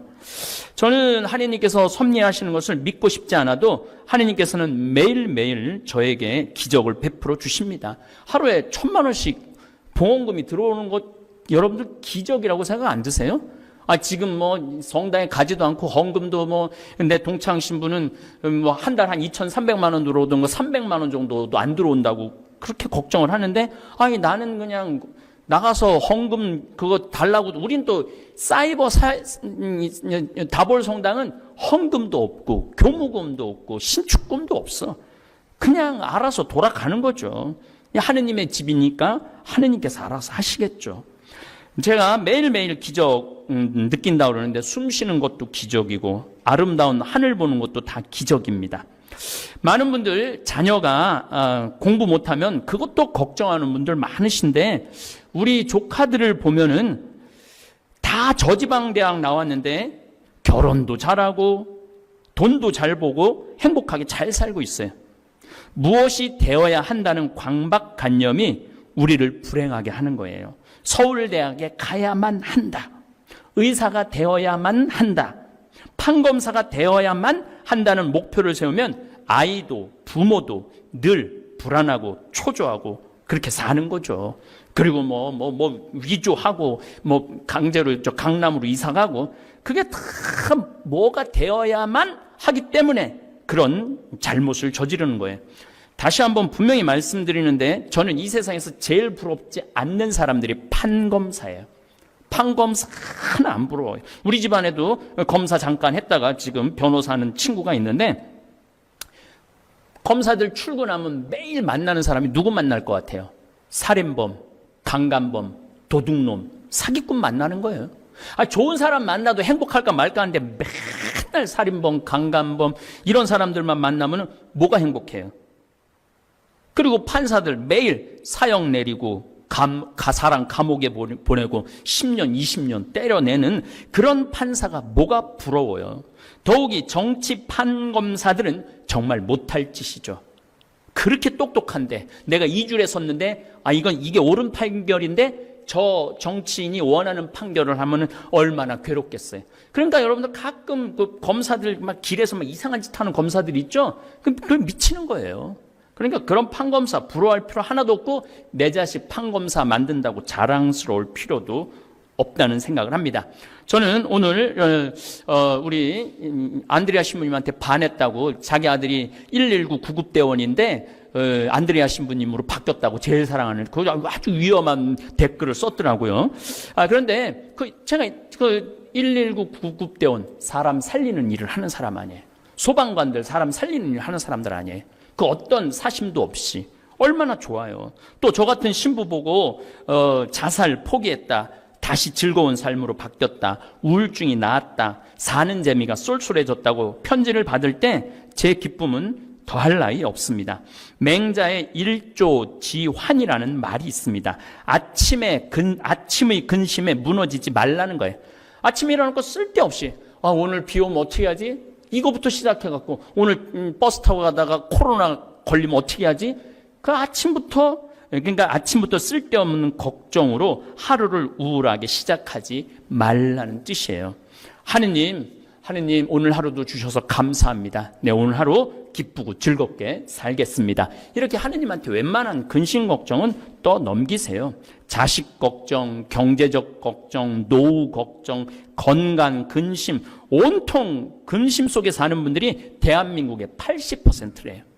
그러니까 막 짜증이 나고 신경질이 나고 운전 기사님을 때리고 막 이런 일들이 다 이런 쓸데없는 걱정 때문에 그렇습니다. 얼마나 좋은 나라에서 살고 있습니까? 저는 지난 2월 달 이스라엘 성지순례를 마지막으로 이제 해외로 여행 다니는 일은 거의 없을 거라고 생각을 합니다. 그러면 이제 한국의 아름다운 곳을 찾아다닐 생각이에요. 지난번에 베론 성지 도보 순례 했듯이 저는 55년을 살면서 100개 나라를 넘게 다녔어요. 그리고 이스라엘은 10번을 갔다 오고 미국은 한 30번을 갔다 왔던 것 같아요. 이제 다닐 만큼 다 다녀서 더 이상 미련도 아쉬움도 없습니다. 항상 나중에 뭘 하려는 사람은 후회만 남아요. 지금 이 순간 즐겁고 기쁘게 산다면 많은 좋은 일이 생길 것입니다. 제가 우리 조카들 가게 개업할 때 비법 하나를 알려주었어요.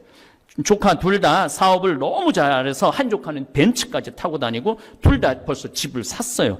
애들이 30대 된데 그 비법을 다볼 사이버 성당 모든 교우들한테 오늘 알려드리겠습니다. 내가 우리 조카들한테 그랬어요.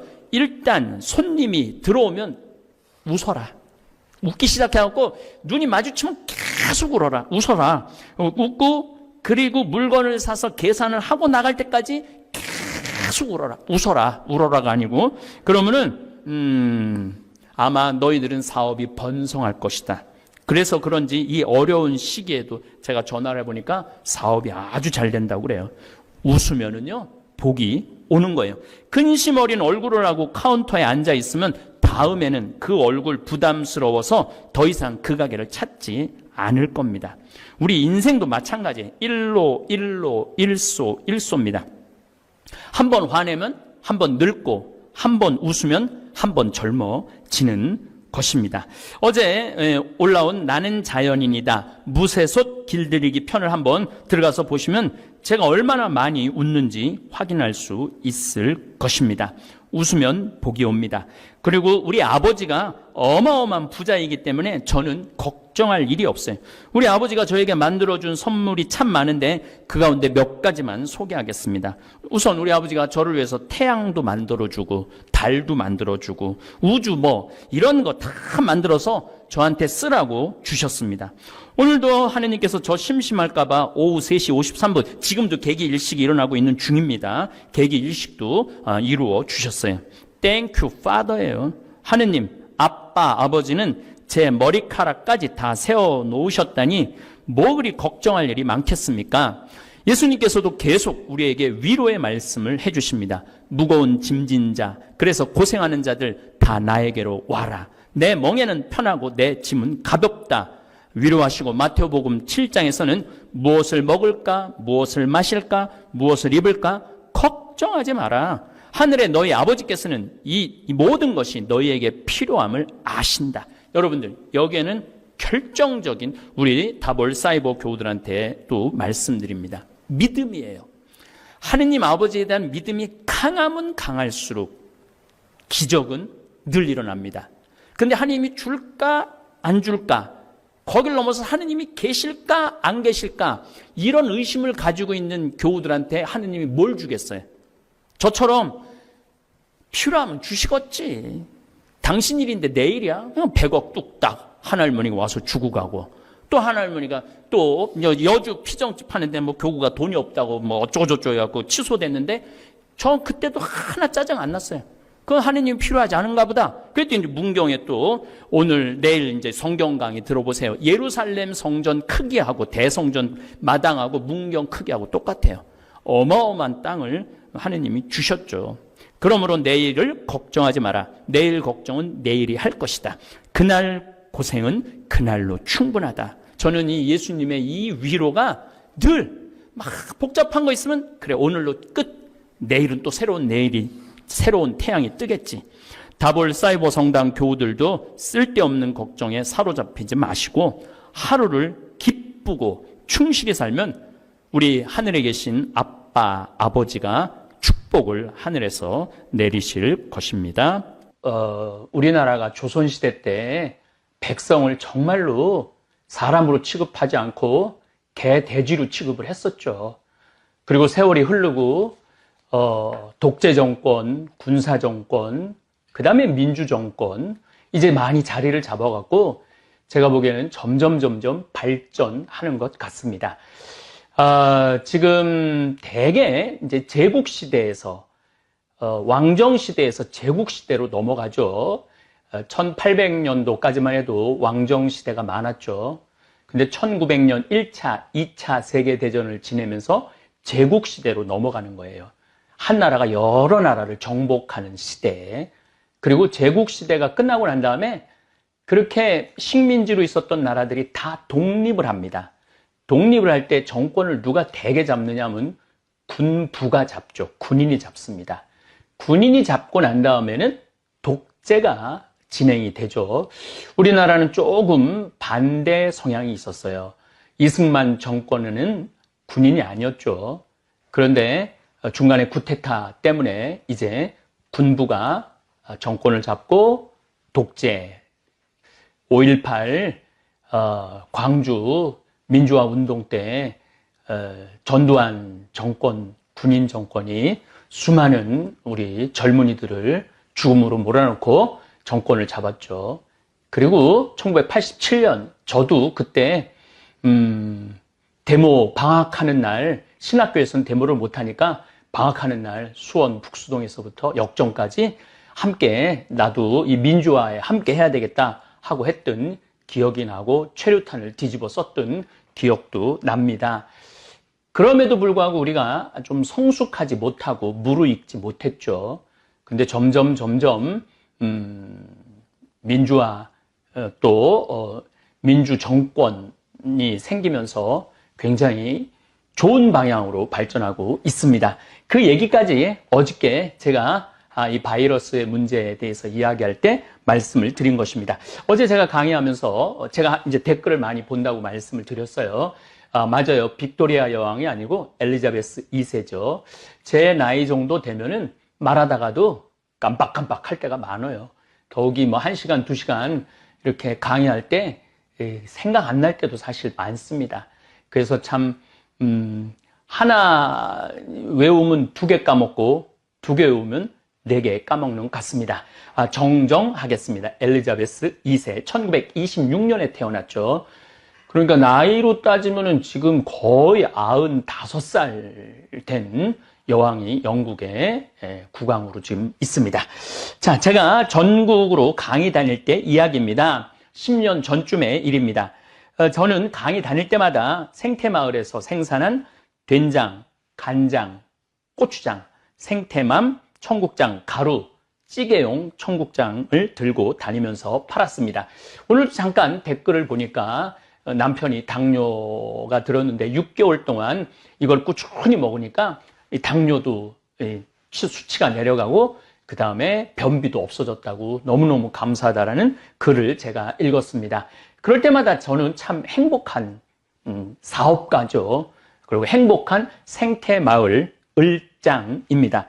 어쨌든 제가 대부분 강의를 2시간 정도 초청 강의할 때 하는데 중간에 10분이나 15분 쉬는 시간에 평창 생태마을에서 생산한 장류 제품을 팔았습니다.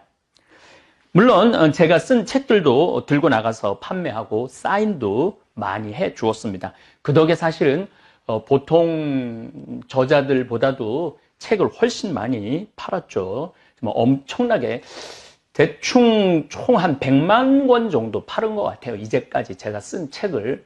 작가로서는 정말 말도 할 수 없는 큰 기쁨의 그러한 작가죠. 저는 참 사제이기 때문에 유리한 부분이 참 많습니다. 한마디로 장돌배기 같은 장돌배기죠. 같은 삶을 15년 정도 산 것 같습니다. 저는 이 장돌배기라고도 하죠. 단어를 참 좋아합니다. 장돌림. 장마당마다 이렇게 돌아가면서 물건을 파는 장돌배기, 5일 장마다 장을 돌면서 물건을 파는 사람입니다. 지금도 평창은 5일 11장, 5일 11장은 5일, 10일, 15일, 20일, 25일, 30일 이렇게 오늘 우리 평창 장 서는 날이에요. 오늘 좀 장 보러 나갔어야 되는데 읍내로 뭐 하루 종일 강의 준비한다고 뭐 책상에서 움직이질 못해갖고 다음 이제 5일을 더 기다려서 우리가 상추 모종도 좀 사야 되고 쑥간 모종도 좀 사야 되는데 어쨌든 대화, 저 위에는 대화는 4일, 9일장입니다. 그러니까 4일, 9일, 14일, 19일, 24일, 29일 이렇게 장이 서죠. 봉평장은 2일, 7일장입니다. 2일, 7일, 12일, 17일, 20일, 27일 이렇게 장이 쓰죠. 그러면서 이렇게 장돌뱅이들은 이제 하루하루 날짜가 되니까 대개 다 20km 거리예요.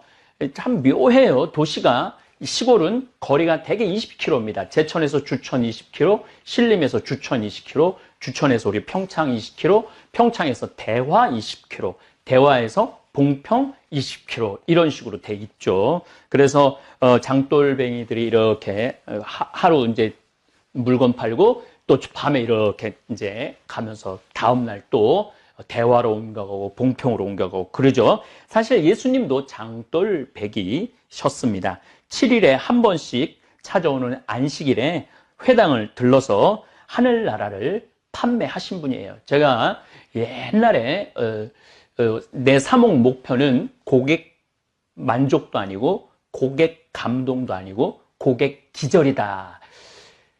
저는 우리 많은 교우들한테 하늘나라를 파는 영업사원이라고 생각을 해요. 하늘나라가 좋으니까 사시라고. 그래갖고 그 하늘나라의 좋음을 내가 최대한 잘 홍보할 수 있는 그러한 능력을 갖추는 게 예수님 보시기에 좋은 사도라는 말씀을 참 예전에 많이 드렸습니다. 저 역시 장돌배기로 전국을 돌아다니면서 하느님 나라를 판매했습니다. 지금은 유튜브를 통해서 하느님 나라를 팔고 있습니다. 하느님 나라 좋다고 이렇게 많이 얘기를 하죠. 이 유튜브가 엄청난 공간입니다.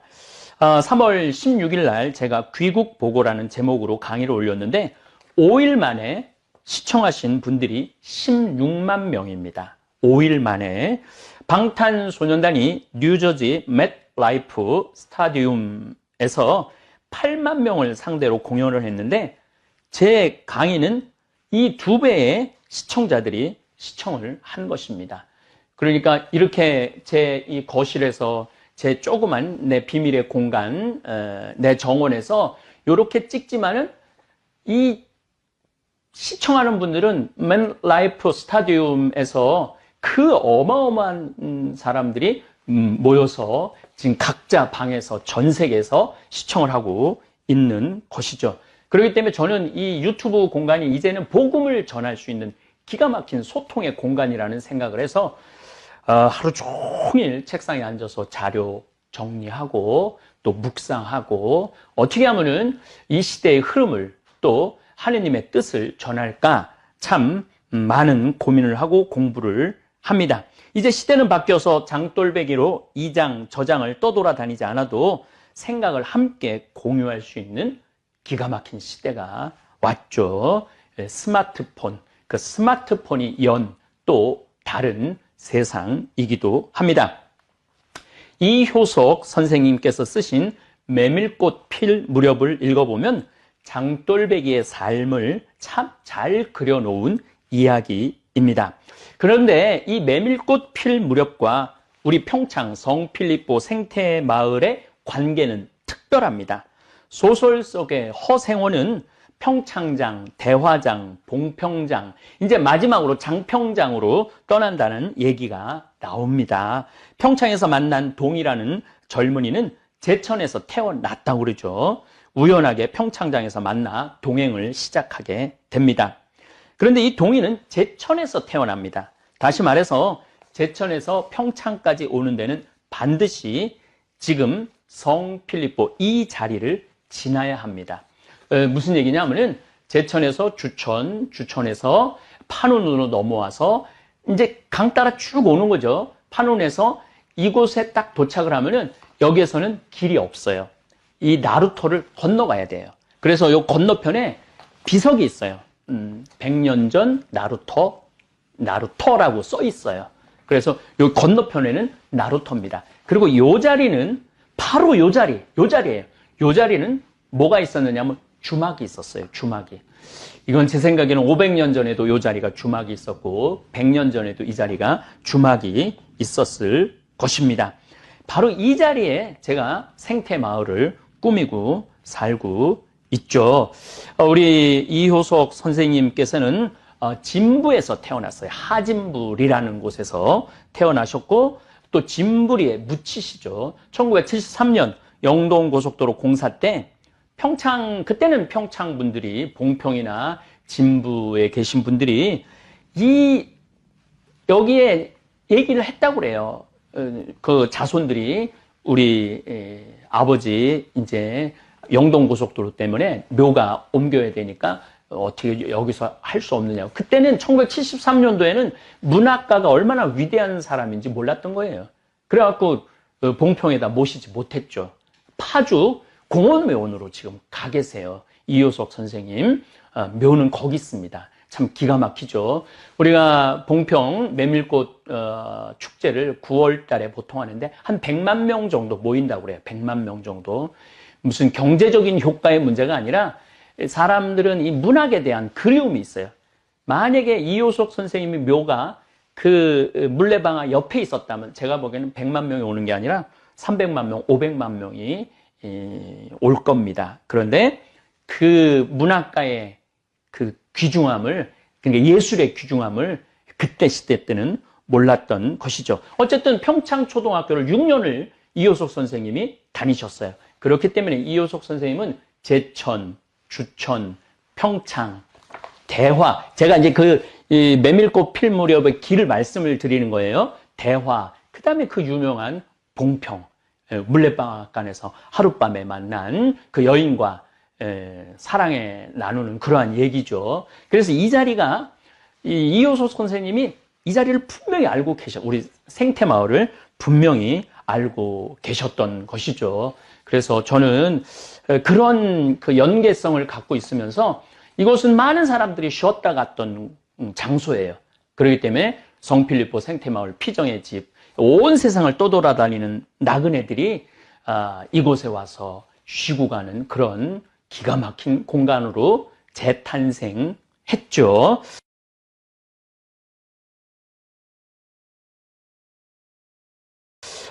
또 이 자리가 또 역사적으로 소설적으로 더 의미 있는 장소입니다. 왜냐하면 김병현, 김삿갓 시인 아들 김익균 선생님이 저 천동리에서 살았어요.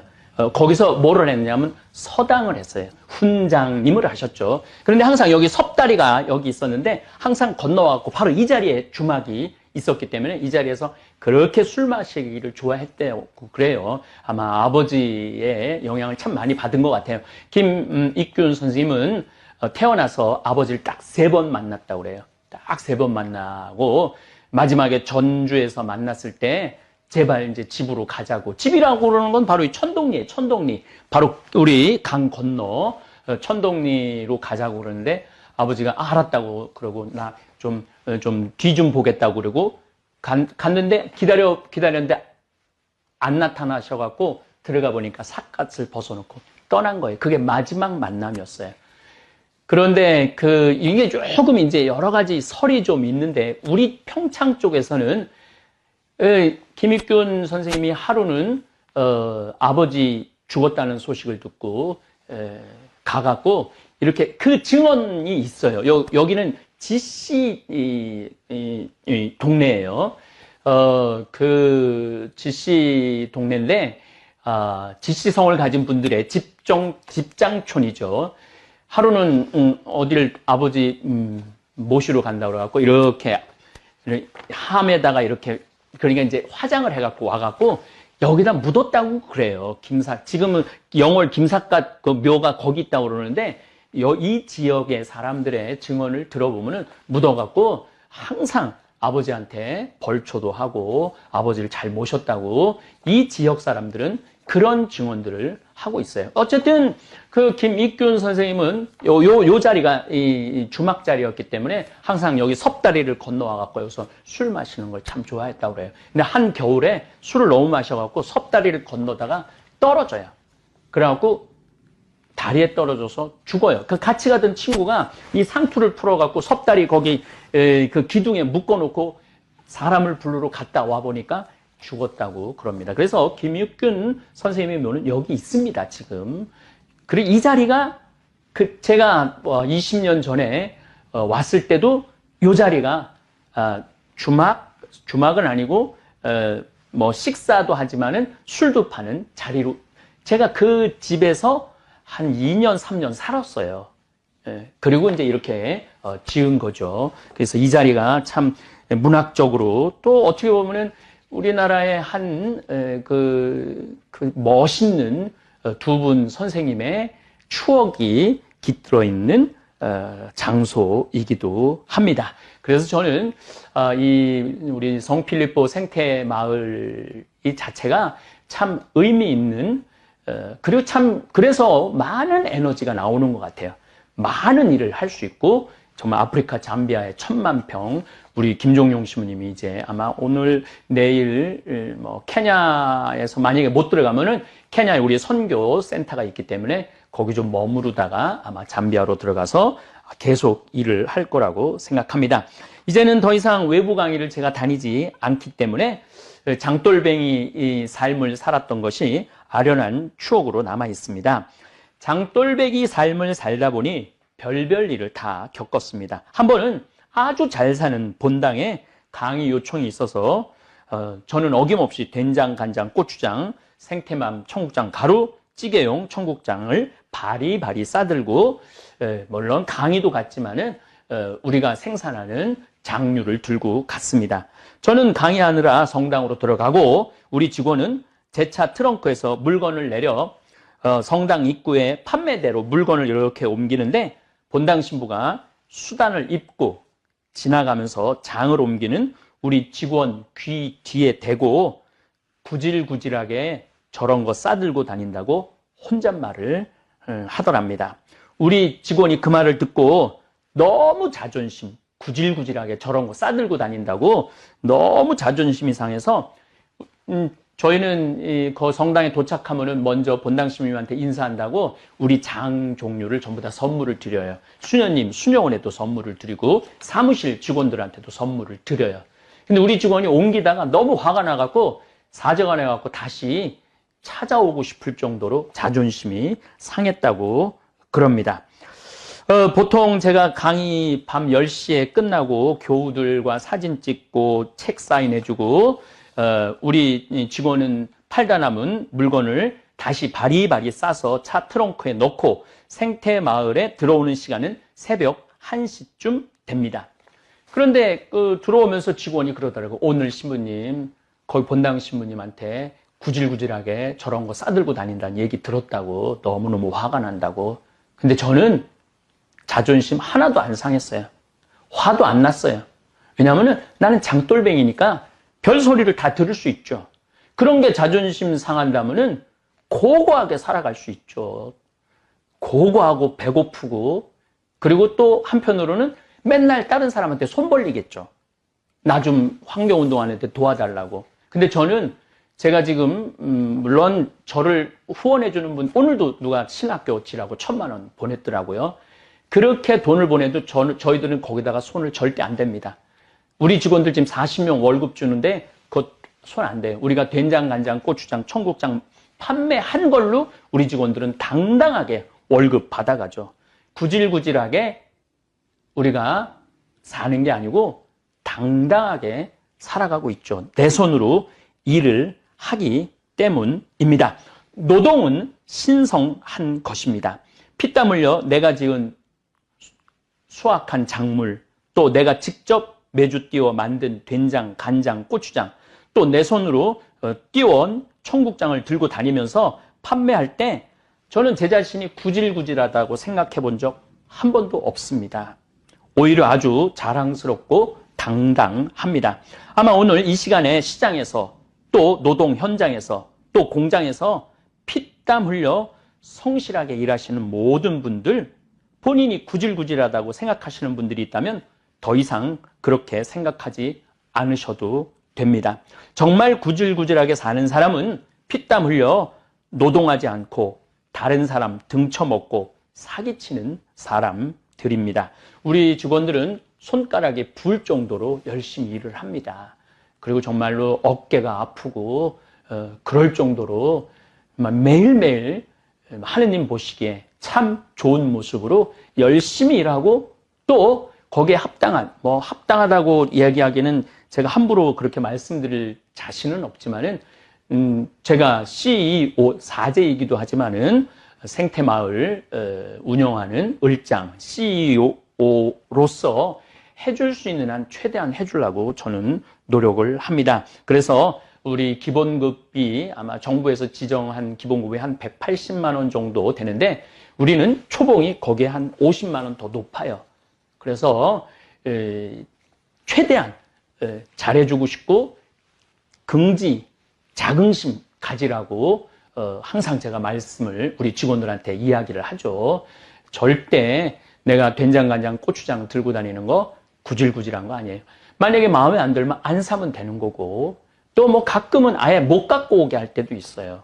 그야말로 허탕 칠 때가 있죠. 그럴 때는 저는 또 강의 또 뭐 즐겁게 하고 이렇게 세월 흘러서 20년의 시간이 지났습니다.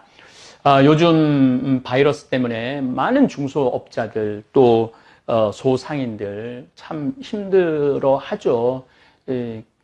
정말 왜냐하면 제가 구질구질한, 남들이 보기에 구질구질하게 그런 거 들고 다니면서 저는 뭐 당당하게 했지만은 그렇게 하루하루 싸가는 거죠.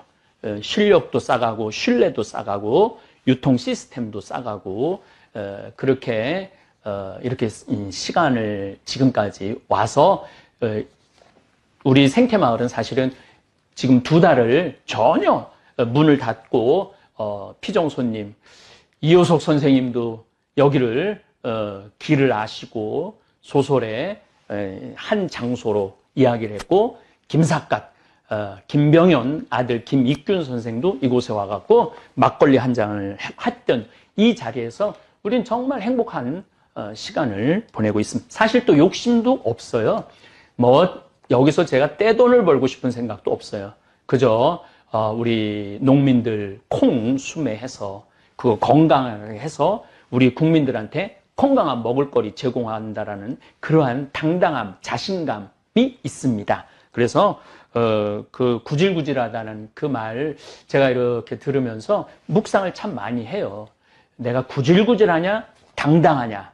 근데 자기가 하는 일에 소신을 갖고 산다면은 뭐 그런 얘기 별로 중요하지 않다고 생각을 합니다. 사도 바울은 말합니다. 데살로니가 전서 4장 11절에 이렇게 말합니다. 우리가 여러분에게 지시하는 대로 조용히 살도록 힘쓰며, 전 진짜 요즘 조용히 살고 있죠. 조용하지만 결코 조용하지도 않고 또 유튜브 때문에 자기 일에 전념하고 자기 손으로 제 일을 하십시오. 자기 손으로 제 일을 하라고 그러죠. 그러면 바깥 사람들에게 품위 있게 처신할 수 있습니다. 내 손으로 돈을 벌면은요, 바깥 사람한테 자신 있게 처신할 수 있어요. 근데 내가 내 손으로 돈을 벌지 못하면은 사람이 비굴해져요. 비굴해지고, 제가 여기서 수많은 사람들을 만나 보지만은, 정말 매일 자기 일에 성실한 사람들은 여기 와서 당당해요. 그런데 뭔가 좀 숟가락을 얹으려고 그러는 그런 분들이 있어요. 그런 분들은 정말 약간 좀 자신감이 없어 보이는 그런 면도 있습니다. 근데 사도 바울은 이거 너무 정확하게 알고 있죠. 자기 손으로 제 일을 하십시오. 그러면 바깥 사람들에게 품위 있게 처신할 수 있고 아무에게도 신세를 지는 일이 없을 것입니다. 맞아요. 제가 2000년에 여기 들어왔는데 우리가 먹을 거리를 만들어 놓지 않았다면, 우리가 살 거리를 준비해 놓지 않았다면 지금 아마 굉장히 비굴한 상태로 있었을 거예요. 그런데 누가 뭐라 그래도 정말 무소의 뿔처럼 뚜벅뚜벅 이렇게 걸어왔기 때문에 지금도 참 이런 어려운 상황 속에서도 우리 모든 요즘 우리 직원들 신났어요. 왜 신났느냐 하면은 이 피정 식단은 늘 똑같죠. 그분들은 처음이지만 우리 직원들은 매일 그 피정 식단을 먹으니까 참 밥 먹는 게 참 힘들었는데 요즘은 피정객이 안 오니까 아주 뭐 주방에서 온갖 오늘은 뭐 짜글이 백종원 씨가 한 짜글이를 저녁에 했는데 저도 올라가서 먹었는데 아주 맛있더라고요. 전 뭐 조금 맛을 봤는데 참 맛있더라고요. 우리 직원들이 아주 요즘 식사 시간이 기대가 된다고. 어떤 우리 직원은 그거 맨날 찍어서 자기 친구들한테 자랑한다고 그럽니다. 어쨌거나 하여튼 요즘 바이러스가 창궐하는 시대를 살면서 내 손으로 일해서 먹고 살 수 있음에 얼마나 감사한지 모릅니다. 품격이 느껴지는 사람이 있습니다. 그런데 처음에는 아니었지만 나이 들수록 유독 품격이 높아지는 사람이 있습니다.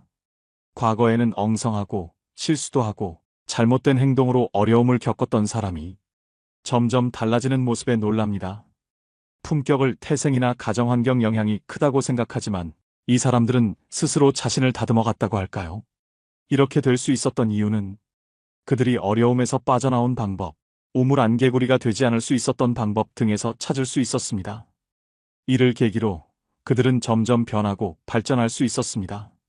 오늘은 이들을 통해 나이 들수록 유독 품격 높아지는 사람들 특징 5가지, 나이 들수록 품격 있는 사람이 되는 법에 관해 말씀드릴까 합니다. 첫 번째, 말을 함부로 하지 않는다. 2030대에는 말을 조심해서 하던 사람이 나이 들면서 조심하지 않고 말하는 경우가 있습니다. 이유를 살펴보면 눈치 볼 사람이 없어서, 힘이 생겨서, 자기 생각이 굳어져서, 많이 알아서 등이 있었습니다. 자신은 거침없이 말에 편할지 모르지만 듣는 사람은 상처를 받습니다. 조언이나 비평이라는 말로 상대에 대해 함부로 이야기하는 사람도 마찬가지입니다. 사람의 품격을 가장 쉽게 알 수 있는 것은 말이라고 생각합니다. 말에서 그 사람의 내적인 면을 보게 됩니다. 상스럽게 말하거나 함부로 말하면서 상대를 누른다고 생각할지 모르지만 자신은 더 낮아지는 결과를 가져옵니다. 자신을 높이는 가장 쉬운 방법은 상대를 높임으로써 함께 높아지는 것입니다. 말에 상대를 배려하고 존중하는 마음을 담으면 나도 높아집니다. 이런 말을 품격 있는 말이라고 합니다.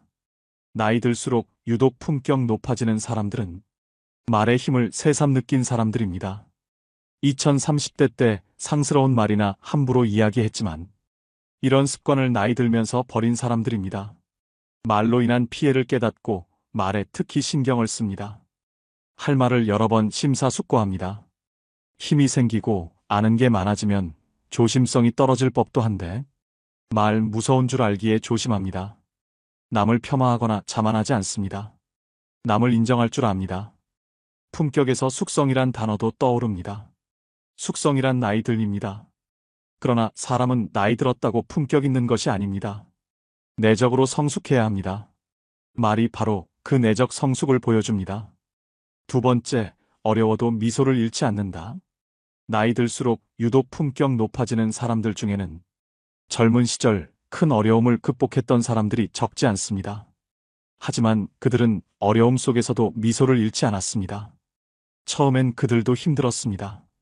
부정적이고 한탄했지만 계속 이런 기운에 끌려다니지 않았습니다.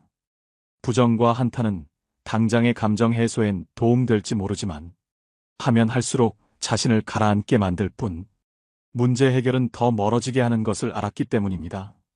부정과 한탄이 때론 남의 도움을 끌어오기도 하지만 오래가지 못합니다.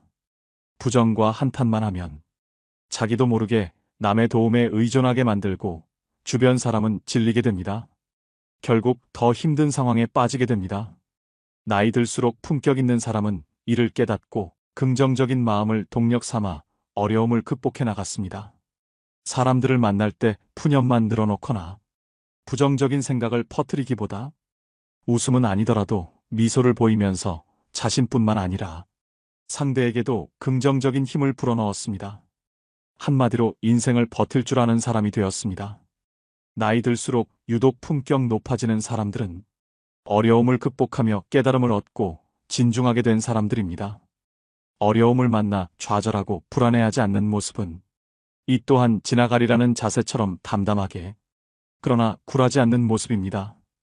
특히 어려움을 극복했다고 자랑하거나 요청하지도 않은 사람에게 가르치려 들지 않습니다. 묵묵히 자기 일을 합니다. 그것이 인생이란 것을 침묵으로 보여줍니다. 어려움을 묵묵히 이겨나가는 모습에서 존경과 품격을 느낍니다. 묵묵히 걸어가는 그들의 모습에서 다른 사람들은 위로와 힘을 얻습니다. 그들은 인생과 나이 듦에 관한 넓고 깊은 통찰을 갖게 된 사람들입니다. 세 번째, 상대 말을 진중하게 경청한다. 품격은 말뿐만 아니라 듣는 자세에서도 상당히 드러납니다. 자기 말만 계속하는 사람, 중간에 말 자르는 사람, 다른 사람 말은 듣지 않는 사람과는 대화하기 싫습니다. 듣는 태도가 때론 상대에게 큰 상처가 되고 등 돌리게 하는 원인이 됩니다. 품격 있는 사람은 대화 자세가 좋습니다. 대화 자세는 듣는 자세로 판가름 납니다. 진지하게 경청하는 모습에서 상대방은 존중받는다는 느낌을 받습니다. 말에 상대를 배려하고 존중하는 마음을 담는 것이 품격 있는 말이라면 진지하게 경청하는 자세는 품격 있는 듣기입니다. 대부분 사람들은 자기 말하기를 좋아합니다. 누가 말을 많이 하느냐, 누가 대화를 주도하느냐를 중요하게 생각하곤 합니다. 듣는 것은 왠지 수동적이고 약해 보인다고 느낍니다. 침묵은 견디기 힘듭니다. 하지만 나이 들수록 품격을 느끼게 되는 사람들은 이런 습관을 고쳐나간 사람입니다. 사람 마음을 보듬어주고 이끌 줄 안다고 할까요? 입은 다물고 귀를 여는 것에 힘을 깨달은 사람입니다. 네 번째, 자신을 절제한다. 나이 들수록 품격 있는 사람은 칭찬에 자만해지지 않고 인기에 오만해지지 않습니다. 자만과 오만은 사람을 괴물로 만들기도 합니다. 독선에 빠져 사람들을 무시하고 생각을 닫게 만듭니다. 결국 자신을 우물안개구리 신세로 만듭니다. 인간관계가 깨지고 점점 퇴보하게 됩니다. 또한 나이 들수록 품격 있는 사람은 탐욕스러운 행동을 삼갑니다. 지위가 높아지거나 힘이 세질수록 탐욕도 강해지는 사람이 있습니다. 그 정도면 많이 가진 것 같은데 여전히 부족함을 느낍니다. 갖고 싶은 마음, 만족을 모르는 탐욕 때문에 겉모습은 화려해도 인생이 더 메말라갑니다. 나이 들수록 품격 있는 사람은 탐욕스러운 행동이 인생을 더 우울하게 만든다고 생각합니다. 만족을 모르고 계속 갈증만 불러 행복을 느끼기 힘들고 종종 위험한 상황을 부른다는 것을 압니다. 저는 나이 들수록 품격 있는 사람이 자만과 오만에 빠지지 않고 탐욕을 멀리하는 가장 큰 힘을 그들의 절제에서 발견할 수 있었습니다. 절제는 참기만 하는 것이 아니라 겸손이었고 발전을 위한 자기관리 같은 느낌을 받았습니다. 많은 나이에도 성공하는 사람, 70, 80대가 넘어 유명해지거나 다시 전성기를 맞이하는 사람들을 보면 공통으로 절제가 보였습니다. 자만하고 오만했다면 발전이 없었을 것입니다. 탐욕스러웠다면 이미 오래전에 사라졌을 것입니다. 나이 들면 더 이상 발전이란 단어가 어울릴 것 같지 않았는데 이들을 보면 발전은 아직도 진행형이었습니다. 발전은 나이가 아닌 자세에서 나오고 있었습니다. 나이 들어도 계속 발전하는 사람에게는 바로 이런 자세가 있었고 이런 자세의 중심에는 절제가 자리 잡고 있었습니다. 다섯 번째, 배움을 멈추지 않는다. 품격을 느끼게 하는 분들에게는 배우는 자세가 공통으로 눈에 띄었습니다. 남의 말을 들을 때나 자신이 잘못했을 때 배우는 자세가 나타났습니다. 나이 들수록 유독 품격 높아지는 사람들에게서도 마찬가지로 배우는 자세가 발견됩니다. 더 정확하게 말하자면 배움을 멈추지 않습니다. 나이 드신 분이 여전히 배우는 모습에서 순간 겸손해지는 이유는 무엇일까요? 젊은 나는 힘들다, 안 된다. 이 나이에 더 배워서 뭐 하냐고 생각하고 있었는데 훨씬 연배가 있는 분들이 여전히 배우고 있는 모습에서 자신을 되돌아보기 때문입니다. 저절로 겸손해집니다. 존경과 힘을 얻게 되는 것입니다. 나이 들어도 여전히 배운다는 점에서 품격을 느끼는 이유는 여전히 자신을 갈고 닦는 자세, 삶에 대한 겸손 때문이 아닐까 생각합니다. 나이 들수록 유독 품격 높아지는 사람들 특징, 나이 들수록 품격 있는 사람이 되는 법에 관해 말씀드렸습니다. 사람은 누구나 우아하고 고급스럽게 나이 들어가고 싶어 합니다. 여기서 우아하다라는 건 무엇을 의미하는 걸까요? 고급스럽고 비싼 옷차림, 주름 하나 없이 고운 얼굴 또는 체력을 의미하는 걸까요? 외국 속담에 이런 말이 있습니다. 외모는 신이 결정한다. 옷은 재력이 결정한다. 품성은 의지가 결정한다. 품성은 재력, 외모와는 상관없습니다. 아름답고 유복한데도 기품이 없는 사람도 많이 때문이죠. 우아함은 돈도 외모도 아닌 품성, 즉 내면에서 비롯됩니다. 아울러 이 우아한 품격은 다음과 같은 사항들로 결정될 수 있습니다. 첫째, 풍기는 분위기입니다. 품격과 화려함, 관록은 나이가 주는 분위기에서 비롯됩니다. 이 분위기는 누구보다 나 자신을 잘 활용할 줄 아는 사람에게서 찾을 수 있습니다. 늙어가는 것을 필사적으로 막고 어려 보이기 위해 노력하는 것이 아닌 자연스럽게 있는 그대로 받아들일 때 어떻게 나이 들 것인지 비로소 정확하게 계획할 수 있습니다. 둘째, 고집이 없는 마음입니다. 우리는 나이가 들수록 알 수 없는 고집과 집착이 강한 사람을 많이 만납니다. 가치관과 생각이 굳어 있기에 평소 자신이 생각해왔던 것과 다른 상황이 펼쳐지면 잘못된 것이라고 치부해버리는 사람들입니다. 주로 이렇게 해야만 한다라는 생각에 갇힐 때, 역할 의식이 강할 때 생기지만 그것은 결국 스스로를 괴롭게 만드는 부정적인 마음으로 발전하기 쉽습니다. 내면에서 괴로움이 느껴진다면 자신에게 부여한 틀을 벗어버려야 합니다. 정말로 좋은 사람은 좋다라는 것을 의식하지 않습니다. 시간이 흐름에 따라 세상이 바뀌고 사람들의 생활 방식이나 행동도 바뀝니다. 변하지 않는 건 없다고 했습니다. 생각의 틀을 조금 더 유연하게 가져가 보는 건 어떨까요? 셋째, 언어 습관입니다. 습관처럼 붙은 나이가 들어서 이 말 뒤에 어떤 말들을 덧붙이시나요? 나이가 들어서 이제 그런 건 못해. 나이가 들어서 이전과는 다른 걸 해보고 싶어. 차이가 느껴지시나요? 지금의 나를 어떻게 받아들이느냐에 따라 나는 완전히 다른 존재가 됩니다. 이제 이런 말버릇이 나도 모르게 튀어나온다면 그 뒤를 긍정적인 말로 바꿔보는 게 어떨까요? 우아함은 나라는 사람의 스토리를 어떻게 쓰고 나라는 사람의 그림을 어떻게 그릴 것인가에 따라 결정됩니다.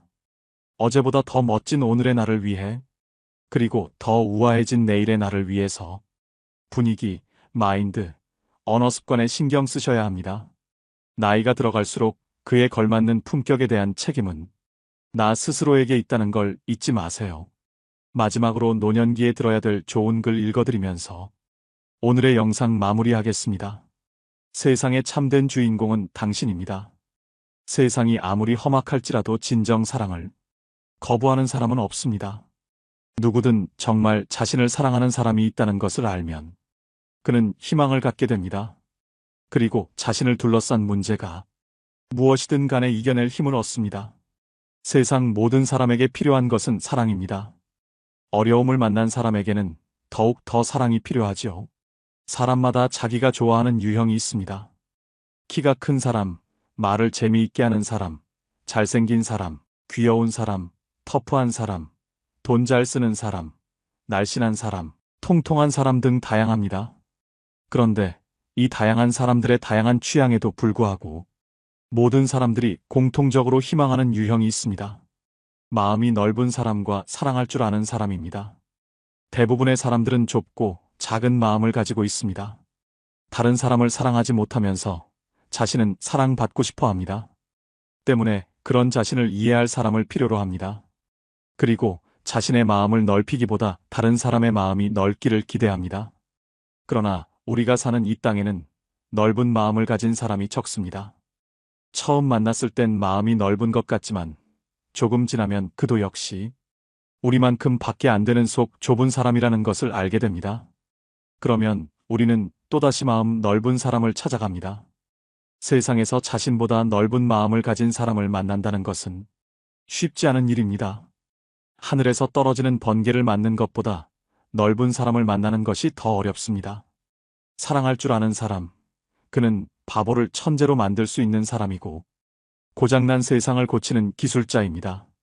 우리가 남들보다 조금 더 사랑할 줄 안다면 우리는 모든 곳에서 환영받는 주인공이 될 수 있습니다. 사랑받는 사람이 아니라 사랑을 주는 사람이 세상의 참된 주인공입니다.